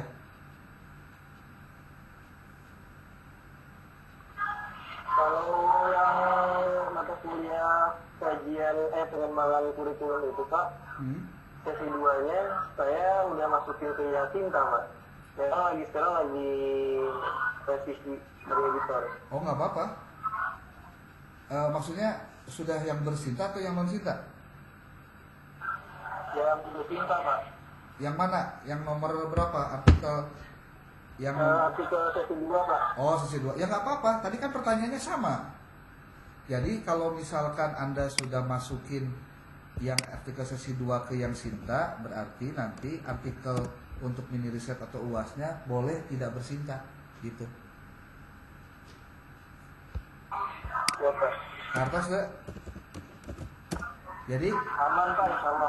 Oke. Jadi pokoknya rumusnya satu aja ini nih. Pokoknya kalau yang bersinta yang saya wajibkan hanya satu saja, sisanya mah silakan yang non sinta. Termasuk jurnal epistemik kan juga belum bersinta. Jadi itu kita jadikan bagian dari penjelasan itu. Jadi outputnya begini nih. Nih. Mana saja yang sinta yang mana silakan. Yang penting satu dari satu mata kuliah bersinta. Sintanya juga bebas, mau 2, 3, 4, 5, 6 terserah. Yang penting nama penulisnya jangan lupa sesuaikan dengan yang pernah saya sampaikan sebelumnya. Demikian Pak Kapnon. Ya Pak, dimengerti. Sama dilanjut di. Ya, jadi pertanyaan yang barusan sama dengan pertanyaan tadi. Silahkan diposisikan saja. Pokoknya outputnya ini nih. 2 artikel non sinta, 1 artikel epistemik, 1 artikel sinta. Tuh, selesai. Gimana Bu Miska? Boleh? Bu Miska atau siapa Saya, tadi? Pak. Siapa? Saya. Siapa tuh? Boleh. Oke, boleh. Mangga. Ini Pak, itu kan 2 artikel non sinta, 1 artikel jurnal epistemik dan 1 artikel sinta. Nah itu kan ada 4 ya berarti. Nah dari 4 itu sebetulnya 2 artikel ya Pak ya, betul nggak? 2 artikel gimana maksudnya? Itu kan 2 artikel non sinta, maksudnya 1 bahasan. Nih lihat nih. Ini kalau misalkan Anda ngikuti alurnya, nih lihat ya. Ini sama nih antara. Coba didesain Pak. Oke, Didesain dulu Pak. Nih. Waktu Anda paparan sesi 1 itu kan bikin artikel ya. Iya. Oke. Iya. Nah, lalu kan waktu itu menggunakan template-nya GPy. Nah, karena belum terkirim, maka saya minta jangan dikirim ke GPy karena GPy sudah banyak. Kemarin yang lalu-lalu juga banyak yang sudah ngirim ke GPy. Nah, silahkan Anda bebas kirim ke jurnal non sinta 1 tuh. Kan itu mah sudah ya. Berarti kalau Anda mengirimkan artikel ke jurnal non sinta, pastikan template-nya menyesuaikan dengan jurnal targetnya yang non sinta tadi. 1. Yang kedua, UTS. UTS juga kan bentuknya artikel. Saya sudah sampaikan soalnya dan lain-lainnya dan itu sudah dikirim ke epistemik. Sudah. Kalau yang sudah dikirim ke epistemik, Anda nanti harus melakukan revisi dan lain-lainnya termasuk merespon apa yang disampaikan oleh editornya nanti ketika ada editor yang menghubungi Anda. Untuk epistemik khusus ya, untuk yang epistemik. Selesai ya. Nih. Lalu Anda kan bikin artikel sesi 2.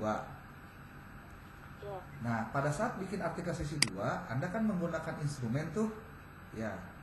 Nah, instrumen Anda kemudian Anda susunkan jadi artikel. Silahkan kirim ke jurnal non-Sinta, bebas apa saja.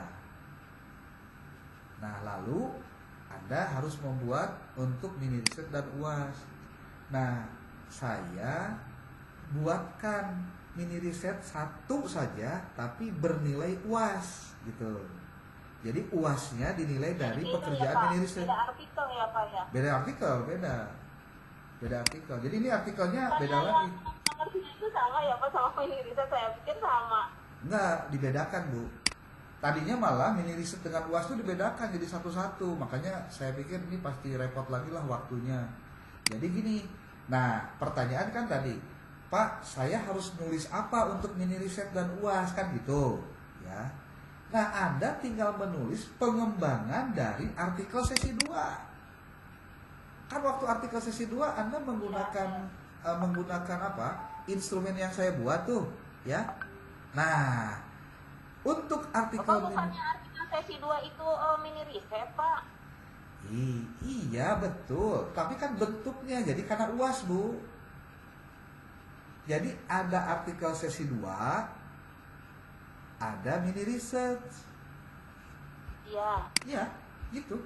Jadi hasil mini riset Anda itu mini riset satu kali tapi dibuat jadi Ya. 2. Sebetulnya ini posisinya bisa begini sih. Nih bisa begini nih. Nih bisa begini juga sebenarnya. Nah, sebenarnya bisa begini. Cuma Ya, kalau nah, maksud saya tuh begitu Pak. Nah. Yang nomor 3 itu mini riset. oh gitu. Jadi dibikin jadi UAS kan? Boleh, nggak apa-apa. Karena hakikatnya yang UAS juga sebetulnya mini riset. Cuma Iya itu artikelnya itu juga ya Pak. Cuma artikelnya penelitiannya diambil dari mini riset pada saat melakukan penulisan artikel Ya. sesi 2 gitu. Ya begitu Pak, maksud saya itu. Oh, ya udah. Nomor 3 itu di sana kan gini, saya kan ngambil evaluasi mini risetnya itu ya Pak ya. Oke. Di SD itu. Nah, jadi yang nomor 4 itu di artikelnya itu aja, cuman dijadikan UAS gitu kan Pak? Iya, tapi Lebih ingat, dikembangkan, tapi bukan jadi. Iya lebih dikembangkan. Nah, jadi bukan sekali Karena lagi. revisi dari Bapak tuh. Betul. Jadi bukan satu artikel jadi 2 tugas, Kade. Untuk mini riset yang artikel sesi 2, satu artikel. Nah, mini riset untuk UAS, artikel pengembangan dari yang artikel sesi 2. Gitu. Ya. Paham ya? Maksudnya bahasannya sama, cuman beda tugas ya Pak ya. Betul, betul. Karena gini, yang satu dikirimkan ke yang Sinta, yang satu dikirimkan ke non Sinta. Masa sama gitu? Karena pasti harus beda lah. Yang Sinta harus lebih baik lah. Tapi kan bisa sama Pak. Aduh, kenapa? Kan nggak bisa sama Pak, karena kan satu artikel nggak mungkin bisa dikirim di 2 jurnal sabit yang berbeda. Ya itu dia masalahnya.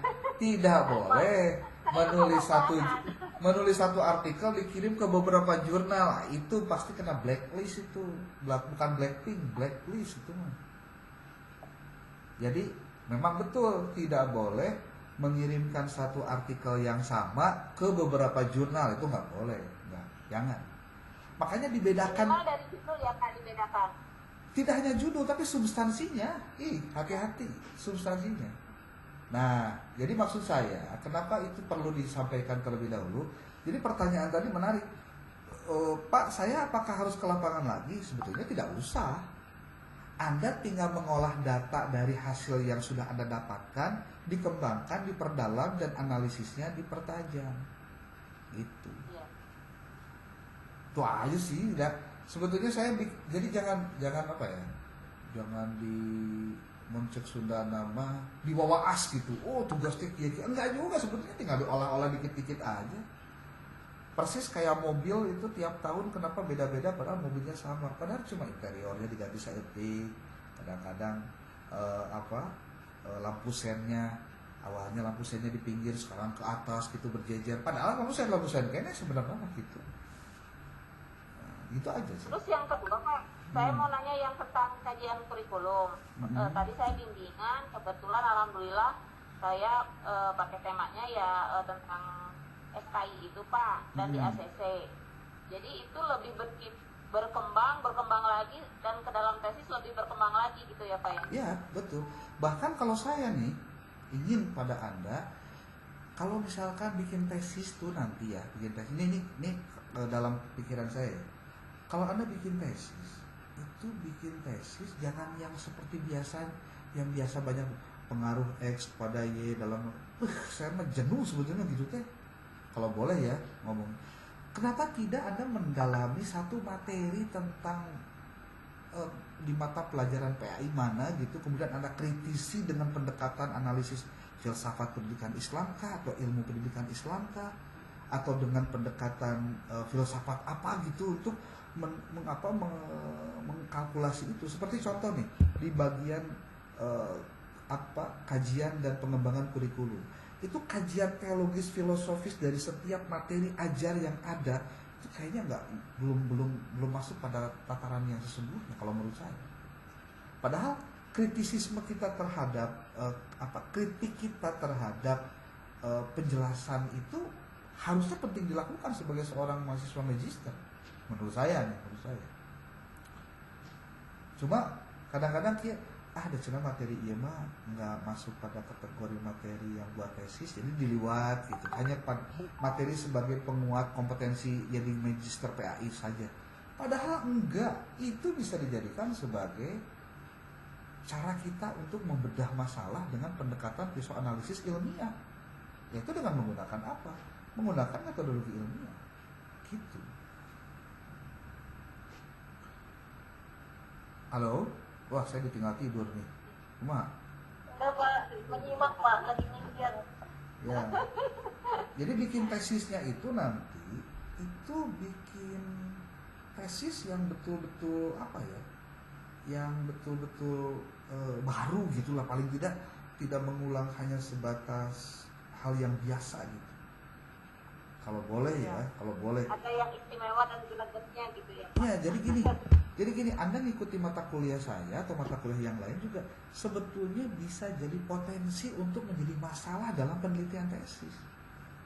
Termasuk yang tadi saya sampaikan pada Anda nih, yang tadi saya masukkan pada Anda tentang kajian yang kualitatif deskriptif yang saya kritisi, kemudian coba Anda tidak hanya copy paste dari hal-hal itu. Nah, itu hal-hal yang nanti pada saat Anda sidang itu pasti akan muncul pertanyaan-pertanyaan itu. Makanya Anda harus tahu perkembangan dari sebuah ilmu pengetahuan yang berkembang, tidak hanya membaca dari hal-hal yang sifatnya saya Pak dapetin ini dari artikel jurnal. Jangan-jangan artikel jurnalnya jadi keliru Pak. Itu ya. Oke, jadi clear ya. Saya ulangi lagi nih, bisa salah pembahasan kita kan. Saya akan coba upload video kita ini di YouTube supaya Anda nanti bisa silakan untuk mengkajinya. Ini nanti akan saya kirimkan ke jurnal Anda, ke kelas Anda. Saya sudah kirim belum artikel-artikel yang dimaksud tadi? Belum ya?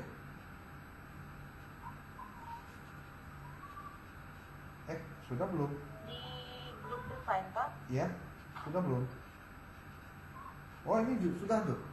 Yang jurnal-jurnal nih. Jurnal-jurnal. Pak. Hah? Ini jurnal-jurnal ada yang bersinta dan gratis. Beberapa yang saya tuliskan ini bersinta dan gratis.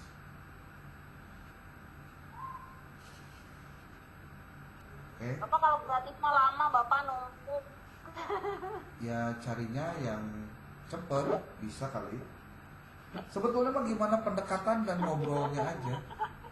Jadi gini, bahasanya ke si editornya begini, Pak, saya sudah menyesuaikan tulisan saya dengan gaya selingkuh jurnal yang Bapak pimpin gitu. Terus yang kedua yang Bapak izin bertanya boleh? boleh, silakan. Untuk kan ada yang harus artikel masukin jurnal Sinta. Nah, apakah kita itu harus cari Sintanya yang lagi call for paper atau yang enggak cover paper juga nggak apa-apa gitu. Soalnya kan pas. kalau misalnya enggak Nah, saya itu kayaknya Oke. lama. Oke, paham. Gini, tolong diperhatikan baik-baik buat semua. Nih, ya, buat semua diperhatikan baik-baik. Pertama, saya mengukur tingkat effort Anda dalam menulis artikel dan mempublishnya. Effort yang dimaksud adalah usaha maksimal Andanya. Contoh ada begini, Pak, saya ngirimnya bulan Desember, kata editornya paling terbit itu bulan Maret, gimana Pak? Boleh nggak? Saya bilang boleh, nggak masalah.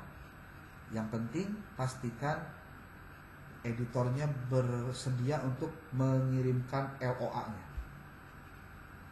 Letter of Acceptance-nya. Ada juga kasus begini, Pak, LOA biasanya dikirimkan oleh editor kalau 1 minggu sebelum publish. Gimana Pak? Nah, Anda tinggal ngobrol lagi. Pastikan Anda selalu menjaga komunikasi yang baik dengan editor agar Anda tulisannya publish. Karena kadang-kadang begini, saya sebagai editor in chief kadang-kadang suka kesel dengan autor atau penulis yang maksa-maksa. Pak, kenapa tulisan saya nggak dipublish sekarang? Padahal saya sudah menyesuaikan dengan semua yang Bapak minta, bla bla bla. Saya bilang begini, tulisan Anda akan dipublish tapi bukan sekarang. Karena nanti Anda mengikuti lagi tahapan berikutnya. Saya hanya minta Anda men-capture atau men-screenshot pernyataan dia untuk menjadi penguat buat saya bahwa tulisan Anda sedang proses. Jadi targetnya tidak begini. Oh, kata Pak Amul harus targetnya bulan ini terbit, jadi kudu kabeh terbit, gimana caranya? Enggak juga, enggak.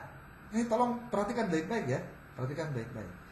Jadi saya menginginkan Anda itu tahu proses. Tapi tahapan untuk ke prosesnya itu benar gitu loh. Contoh gini. Anda kirim sekarang bulan Desember. Setelah komunikasi ternyata Desember mereka sudah penuh slotnya. Ya, sudah penuh itu artinya mereka sudah siap publish untuk artikel yang sudah terkirim sebelumnya. Saya juga tahu bahwa bulan Desember itu terakhir. Nah, tapi kan ada bulan Januari, oke? Ada bulan Februari, Maret dan seterusnya. Nah, sekarang Anda bertanya lagi mungkin ke editornya, Pak, terbit lagi nanti bulan apa? Bisakah Bapak mempertimbangkan artikel saya untuk terbit di edisi yang akan datang? Jadi bahasanya harus bahasa yang betul-betul smooth gitu, smooth tuh lembut gitu. Oh iya Pak, terima kasih. Saya sudah diberikan kesempatan untuk bisa berkontribusi di jurnal Bapak. Mudah-mudahan jadi silaturahmi yang baik ya Pak. Kan kita nggak ngerti ke depan mau gimana gitu. Tapi kita sudah membangun komunikasi yang positif dengan dia. Jangan-jangan nanti kalau misal kita sudah jadi magister, lalu dosen penguji Anda atau pembimbing Anda mengharuskan Anda terbit di jurnal yang bersinta, dan Anda sudah punya komunikasi baik dengan dengan editor dari jurnal tersebut. Bukankah itu sebuah cara untuk bagaimana mempermudah proses Anda nanti? Kan kita nggak tahu. Atau nanti Anda S3 juga mempersyaratkan dosen untuk publish juga. Anda sudah punya tuh kenalan-kenalan pengelola jurnal. Luar biasa itu. Menurut saya begitu. Jadi artinya sebetulnya yang saya harapkan dari Anda itu adalah berproses untuk tahu bahwa mengirim artikel itu, Pak, saya sudah kirim artikelnya, ini buktinya, ada screenshot tuh, nanti masukin ke Google Drive Bu Miska. Jadi nanti tulis di Google Drive-nya JPG-nya teh bukti screenshot kirim artikel ke jurnal target. Nah, kan gitu enak tuh. Jadi saya tuh nggak wajib wajib terbit juga, enggak, tenang aja, santai. Contoh bahwa ada jawaban dari editor bahwa terbitnya di bulan April contohnya, nggak masalah. Yang penting ada bukti screenshot, mau screenshot dari OJS-nya atau dari WA Anda dengan dia, yang penting ada bukti. Gitu. Bisa dipahami nggak maksudnya? Ya, bisa dipahami ya. Jadi kalau ternyata Anda memang ya sebutlah superhero gitu ya, ternyata Anda bisa publish bulan ini, luar biasa tuh. Jadi kalau misalkan ditanya, Pak, bagaimana Bapak menilai apa yang kita kerjakan? Satu, artikel Anda selesai di tanggal minggu depan contohnya, berarti Anda publish minggu depan. Jadi dipublish, bukan dipublish, disubmit ya. Disubmitnya itu sebelum ganti tahun. Oke? Disubmit sebelum ganti tahun. Yang kedua, disubmit dan komunikasi dengan editor sebelum akhir tahun. Pokoknya akhir tahun itu berarti ada waktu nih, kurang lebih ada 12 hari lagi. Jadi Anda melakukan komunikasi dengan editor, melakukan komunikasi dengan dengan editor-editor dari berbagai jurnal untuk memasukkan tulisan Anda. Kemudian Anda mengirimkan di OJS itu dan men-screenshot tampilan file yang terupload di OJS. Nanti kan ketahuan tanggal berapa Anda upload, kan ketahuan. Jadi saya tidak akan melihat yang lain, saya lihat itu aja. Jadi gitu Bu Miska, berarti sudah upload nih, berarti sudah submit, oke, sudah kirim. Nah, kalau sudah kirim, berarti kan ada potensi untuk di review, ada potensi untuk diedit oleh editor, direview oleh editor, direvisi oleh kita, lalu dipublikasi, dipublish. Tapi lamun kita submit aja, itu mau nungguan publish kumaha gitu loh. Ngerti kalau maksudnya? Jadi tahap pertamanya harus upload dulu, harus submit dulu di OJS. Bikin akun yang bagus. Makanya saya bilang, Anda cantumkan nomor handphone itu penting. Untuk mereka dapat memudahkan Anda berkomunikasi. Karena harusnya di OJS Anda mengedit profil OJS sehingga tuliskan nomor email, alamat email dengan nomor handphone Anda. Begitu. Jadi sekali lagi, saya melihat pertama, apakah Anda sudah upload di OJS, submit artikelnya itu sebelum ganti tahun. Oke? Sebelum ganti tahun sudah upload. Jadi nanti di Januari saya lihat semua akun OJS, bukan OJS, akun Google Drive. Nanti saya lihat nih, contoh Bu Miska, folder 1, berarti artikel sesi 1, ada nggak Word-nya, ada nggak PPT-nya, ada nggak artikelnya, ada nggak bukti sudah submit, ada screenshot-nya, sudah itu dulu. Lihat lagi folder 2, ada nggak artikelnya, ada nggak yang screenshot-nya, termasuk yang epistemik juga mohon maaf dicantumkan bukti submitnya. Di screenshot doang, kontrol cek jadi JPEG, terus dituliskan bukti submit jurnal epistemik, dah selesai. Nanti juga ketahuan, nggak perlu dijelasin tanggal berapa, bulan berapa, saya tuh bakal lihat di dalamnya pasti udah ada tanggal, ada bulan, ada tahun gitu. Nah terus gimana? Nah berarti kalau Anda sudah submit begitu, kan sayang kalau didiamin, kan sayang kalau tidak direvisi dan lain-lain. Berarti Anda punya kewajiban melakukan revisi. Jika suatu saat Anda pada saat revisi mentok, bingung dengan pernyataan dan juga kalimat dari editor, Anda silahkan hubungi saya Japri. Nah itu maksud saya, Pak, saya ada kendala nih dalam dalam revisi dari editor, mohon bantuannya. Saya bantu, jangan khawatir. Jadi saya menyediakan waktu khusus untuk mereka dalam konteks kepentingan untuk revisi artikel untuk Anda itu sampai publish, sampai terbit artikelnya. Apalagi yang bersinta, saya support banget. Kalau yang belum bersinta gimana Pak? Anda jangan khawatir. Yang belum bersinta pun kalau Anda sekarang masuk dan terbit, nanti pun mereka akan terakreditasi dan Anda tulisannya bakal bersinta secara otomatis. Maka dari mulai sekarang cobalah buat Google Scholar di akun Google Scholar di Google. supaya nanti ketika Anda membuat Anda membuat artikel dan publish, nanti artikelnya bakal tersitasi dan masuk pada indeksasi Google Scholar. Anda sudah pernah tahu kan Google Scholar kayak gimana? Buka YouTube, tulis tutorial cara membuat Google Scholar. Sok di ayeuna. Setelah beres saya ngomong, bikin itu. Sudah, Pak. Sudah punya? Sudah, Pak. Alhamdulillah. Sudah ada yang diindeks oleh Google Scholar di akun Anda? Sudah? Pada yang habis. Sudah ada tulisannya belum? Halo?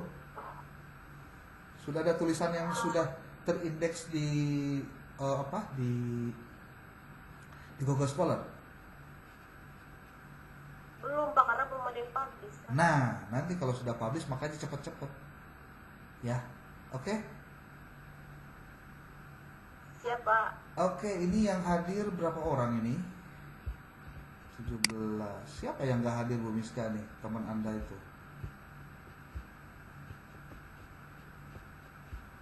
Nur Hadi kepakainya Rifki kemana Rifki? Kok nggak ada Rifki? Nyari sakit. Atuh sakit kita naon atuh, daya mah ente perlu da moal nular atuh ujung meeting mah. Emang lamun sakit jadi masalah gitu, cuma ngedengerin doang apa susahnya sih? Lu jangan Pak Heri, mana Pak Heri? Apa ngadak-ngadak jadi nambah gering gitu lamun ngadenge Zoom meeting siga kieu, tah teuing gitu mah. Makin nambah stres gitu, aduh aing cenah loba tugas ya, jadi we stresna nambahan, geringna we jadi ngabeuratan, lain carita eta mah. Dan nu kitu mah biasana lain. Jadi gini, tugas itu bukan di pikiran unggul tapi kudu digawean. Di pikiran wae mah moal beres-beres. Kumaha sih? Iya Pak. Saya sudah pernah bicara kepada Anda tentang Rumah Scopus Rumah Scopus Indonesia kan? Iya Pak, benar. Ya, coba belajar dari situ tentang cara membuat artikel yang cepat. Termasuk saya minta sumber Anda harus minimal 30 artikel jurnal. Nah, kemah kudu aya deui ada lagi ini, sebutnya tuh persyaratan lain, yaitu artikel jurnal Anda harus disitasi dari artikel dari Sinta 2 minimal. Saya ada link artikel Sinta 2 hukulnya untuk PAI, nanti saya kirim ke Anda, silakan Anda cari, tulis masuk, kalau masuk ke OJS-nya, masuk ke search, tulis kata kunci dari artikel Anda, nanti cari apakah ada yang sesuai dengan penelitian Anda. Ambil dari situ. Termasuk nih kalau saya mau kasih rumus sederhana supaya Anda bisa masuk jurnal target dengan cepat, yang bersinta ya, ini yang bersinta.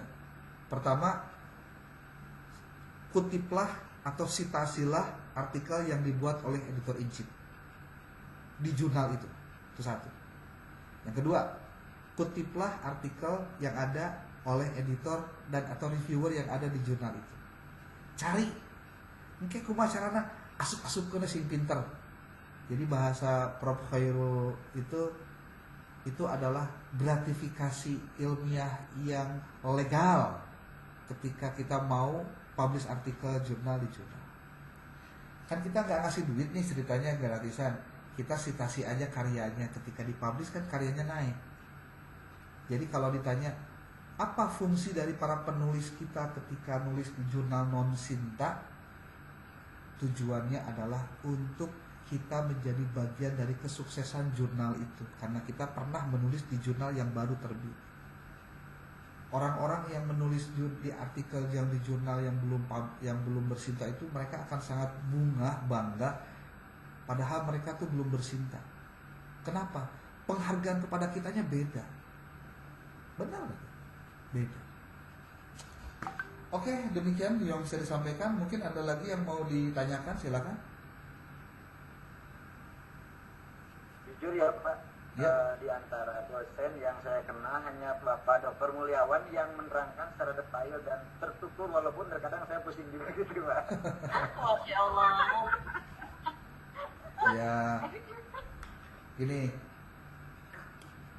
saya tahu persis mahasiswa itu tidak hanya disuruh, tapi harus didampingi nulisnya. Tuh. Makanya kalau andanya tidak banyak nanya, ya sayanya juga tidak akan banyak menjawab. Cobalah banyak bertanya biar saya jadi melihat antusiasme andanya serius gitu. Tapi saya mah husnudon. Oh berarti anda gak banyak nanya tuh karena udah ngerti. Kalau anda nanya dianggapnya bisi bodoh. Kan gitu. Padahal enggak. Sebenarnya gitu. Tapi kan ada juga mahasiswa yang mana nanya we bisi pamulyaona sibuk gitu. Kalau saya mah enggak. Selama saya sedang tidak di pesawat, saya tidak sedang sholat, saya tidak sedang makan di toilet dan lain-lain, saya selalu jawab ketika handphonenya ada, walaupun tidak bisa tepat waktu lah.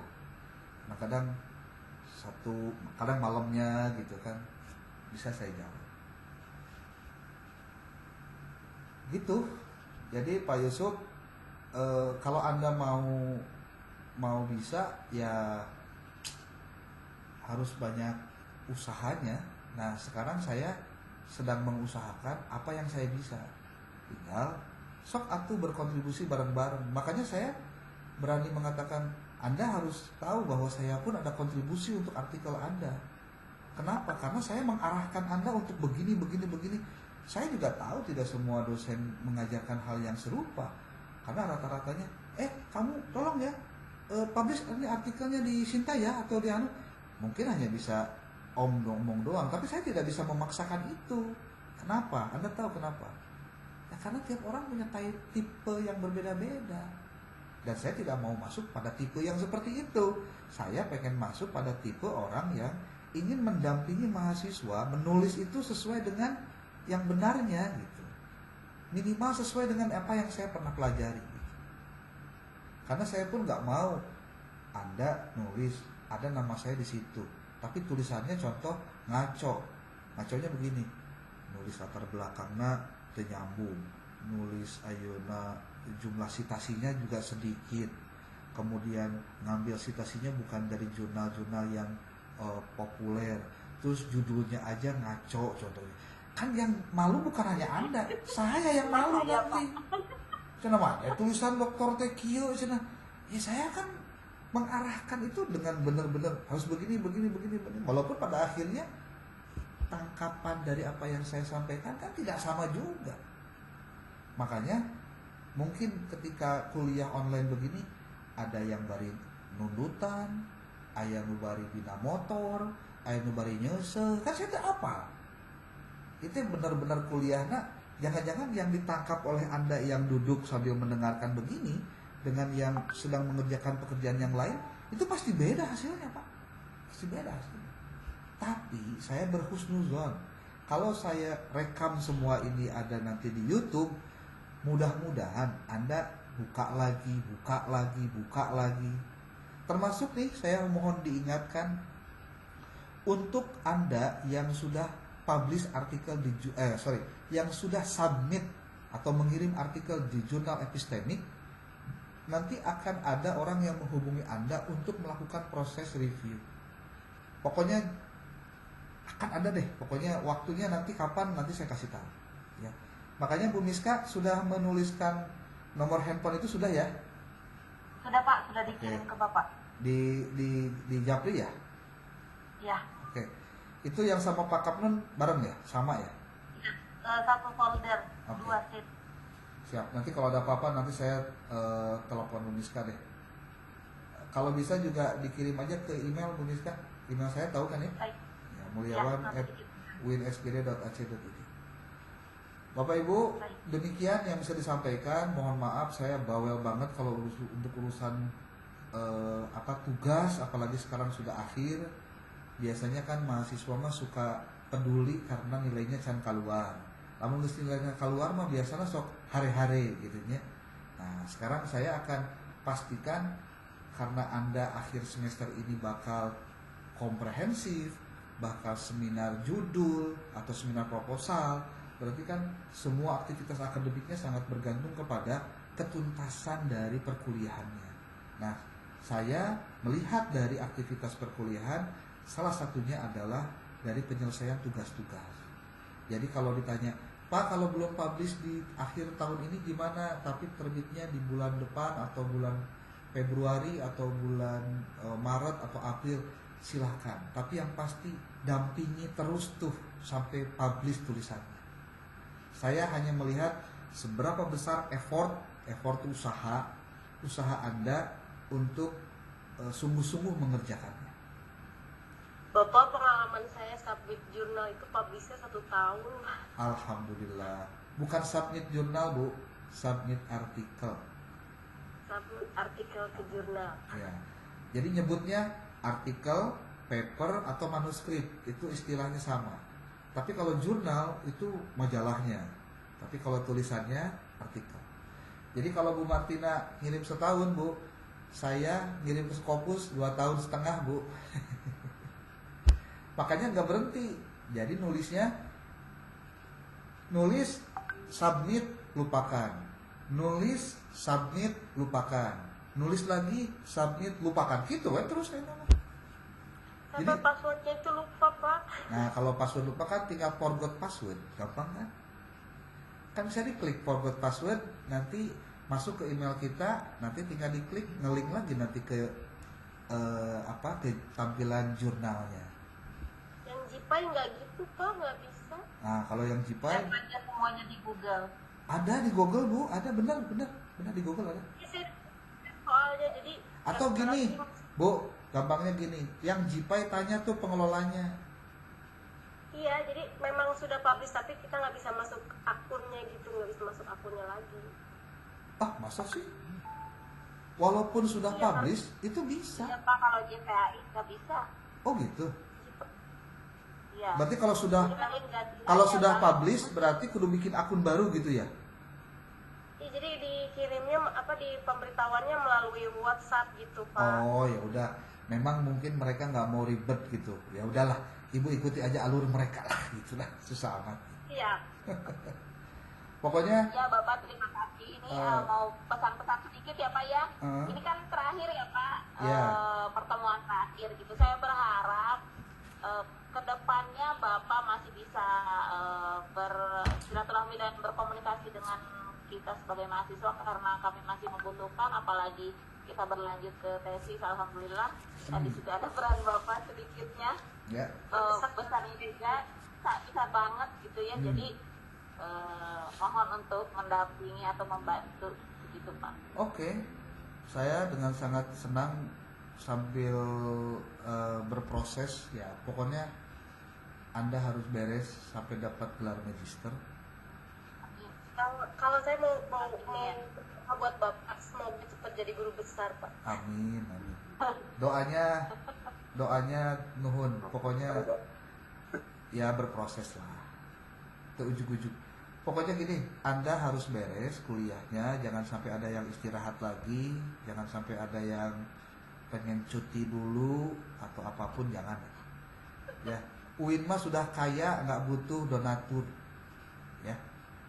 Kecuali Anda pengen jadi donatur tetap UIN Bandung, jangan dah.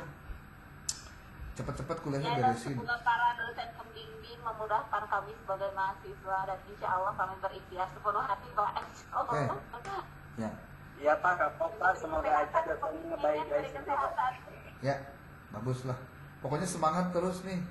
Awas ya, semester 4 itu udah nggak ke kampus. Itu yang bikin biasanya mood booster ke kampusnya jadi lemah, sehingga nulisnya juga jadi lemah. Jadi kalau Anda pengen tahu gimana caranya supaya Anda tetap punya semangat menulis, gampang sebetulnya. Biasakan aja hari Senin atau Selasa ke kampus aja. Mau ngahuleng, mau ngabaso, mau ke kantin, yang penting ke kampus. Terutama Ini kalau ganti hari apa? Nggak Jumat lagi ya Pak? ya terserah. Anda kuliahnya hari apa sih? Oh, non-reg ya. Iya. Ya non-reg berarti ya Sabtu, Jumat, Sabtunya ke kampus aja. Dalam rangka apa? Bawa laptop ke perpustakaan, ngetik. Ada kelas kosong, isi, ngetik di situ. Lapar, seetik, datang ke lantai 5, beli makanan, kolek lagi ke bawah, ngetik lagi. Sebab kalau dikerjakan di rumah itu nggak beres-beres. Geus mah budak, geus mah salaki, geus mah gawe, geus mah riweuh, udah lah. Jadi alasan klasik kenapa tidak beres itu karena sibuk, salah sebetulnya. Tapi karena kadang-kadang tidak punya prioritas. Coba kalau Anda jadikan semua yang penting itu adalah prioritas, selesai semua itu. Makanya prioritas itu harus ada batas waktunya. Seperti artikel nih, ini kan UAS nih, ya, UAS, kemudian tugas-tugas yang sudah ada. Fokus saja 2 hari, Anda nggak kemana-mana, ngurusin itu saja dulu, beres, udah, Anda bisa ngerjain yang lain. Tapi kalau misalkan, saya kerjain dulu 1 jam, itu semua biasanya nggak selesai-selesai. Pengalaman saya, fokus saja beberapa waktu. Ketika Anda di luar rumah, manfaatkan betul itu, tidak mengerjakan yang lain kecuali tugas-tugas Anda, selesai semua. Jadi nggak ada lagi cerita seperti di kelas tadi itu. Di kelas mana sih? Seperti kelas hari ini dah, si Pak Hari itu sampai nggak datang, nggak hadir. Ya saya juga nggak bakalan repot. Nanti nilainya kosong, ya sudah, saya kosongin aja, selesai urusan gitu. Oke. Pak Lunga, Bapak di mana ya Pak? Terakhir Pak nanya. Saya di Sukabumi, Pak. Pak Yusuf. Kalau saya rumah saya yang saya tinggali di Sukabumi. Tapi di Bandung juga saya ada rumah. Di Eastern Hill, di Jalan Desa Cipadung. Tapi kalau mau ke Bandung, ketemuan di Bandung harus janjian dulu, sebab nggak setiap hari saya ke Bandung. Gitu. Harus agendakan ini. Ya, gampang lah. Eastern Hill Blok C11 deket lah. Deket rumahnya Bu Dr. Andewi, beda dikit lah. Begitu. Ya. Oke deh, nanti kapan-kapan tuntaskan dulu proposal tesisnya dari mulai sekarang. Baca buku tentang pedoman penulisan tesisnya dengan benar. Baca buku metodologi penelitiannya dengan benar, ya sudah. Pembimbing juga akan dengan sangat bahagia ketika mahasiswanya ternyata tidak perlu banyak koreksi yang sifatnya tidak substantif gitu. Ya. Oke, Ibu Bapak, terima kasih atas waktunya. Sudah jam 21 lebih 4 menit, 8, 9, sudah 2 jam lebih 4 menit. Ini karena kita ada 2 kelas, 2 mata kuliah juga. Dan tampilan kesemuanya berarti Bu Miska 2 mata kuliah sudah selesai ya, kecuali yang tidak hadir aja ya. Iya Pak, sudah. Ya, saya mohon maaf jika dalam 1 semester ini banyak kekurangan-kekurangan yang saya sampaikan dalam pertemuan-pertemuan. Banyak kekurangan itu adalah bagian dari sifat saya sebagai manusia, saya mohon maaf. Tapi untuk urusan penulisan artikel, tugas-tugas Anda untuk submit itu, selama nanti ada nama saya di sana, pasti saya punya tanggung jawab untuk memastikan artikel itu publish. Jadi kalau dalam bahasa apa sih itu? Newcastle United si Muhammad Salah itu apa teh? Klubnya teh? Oh, Liverpool tuh, ini main bola apal wae. Kalau kata Liverpool itu you are never walk alone kalau nulis artikel itu. Jadi Anda itu tidak akan berjalan sendirian. Saya coba dampingi semampu saya, ya. Oke, terima kasih. Billahi taufiq wal hidayah. Wallahu muwaffiq ila aqwamit thoriq. Assalamualaikum warahmatullahi wabarakatuh. Waalaikumsalam warahmatullahi wabarakatuh.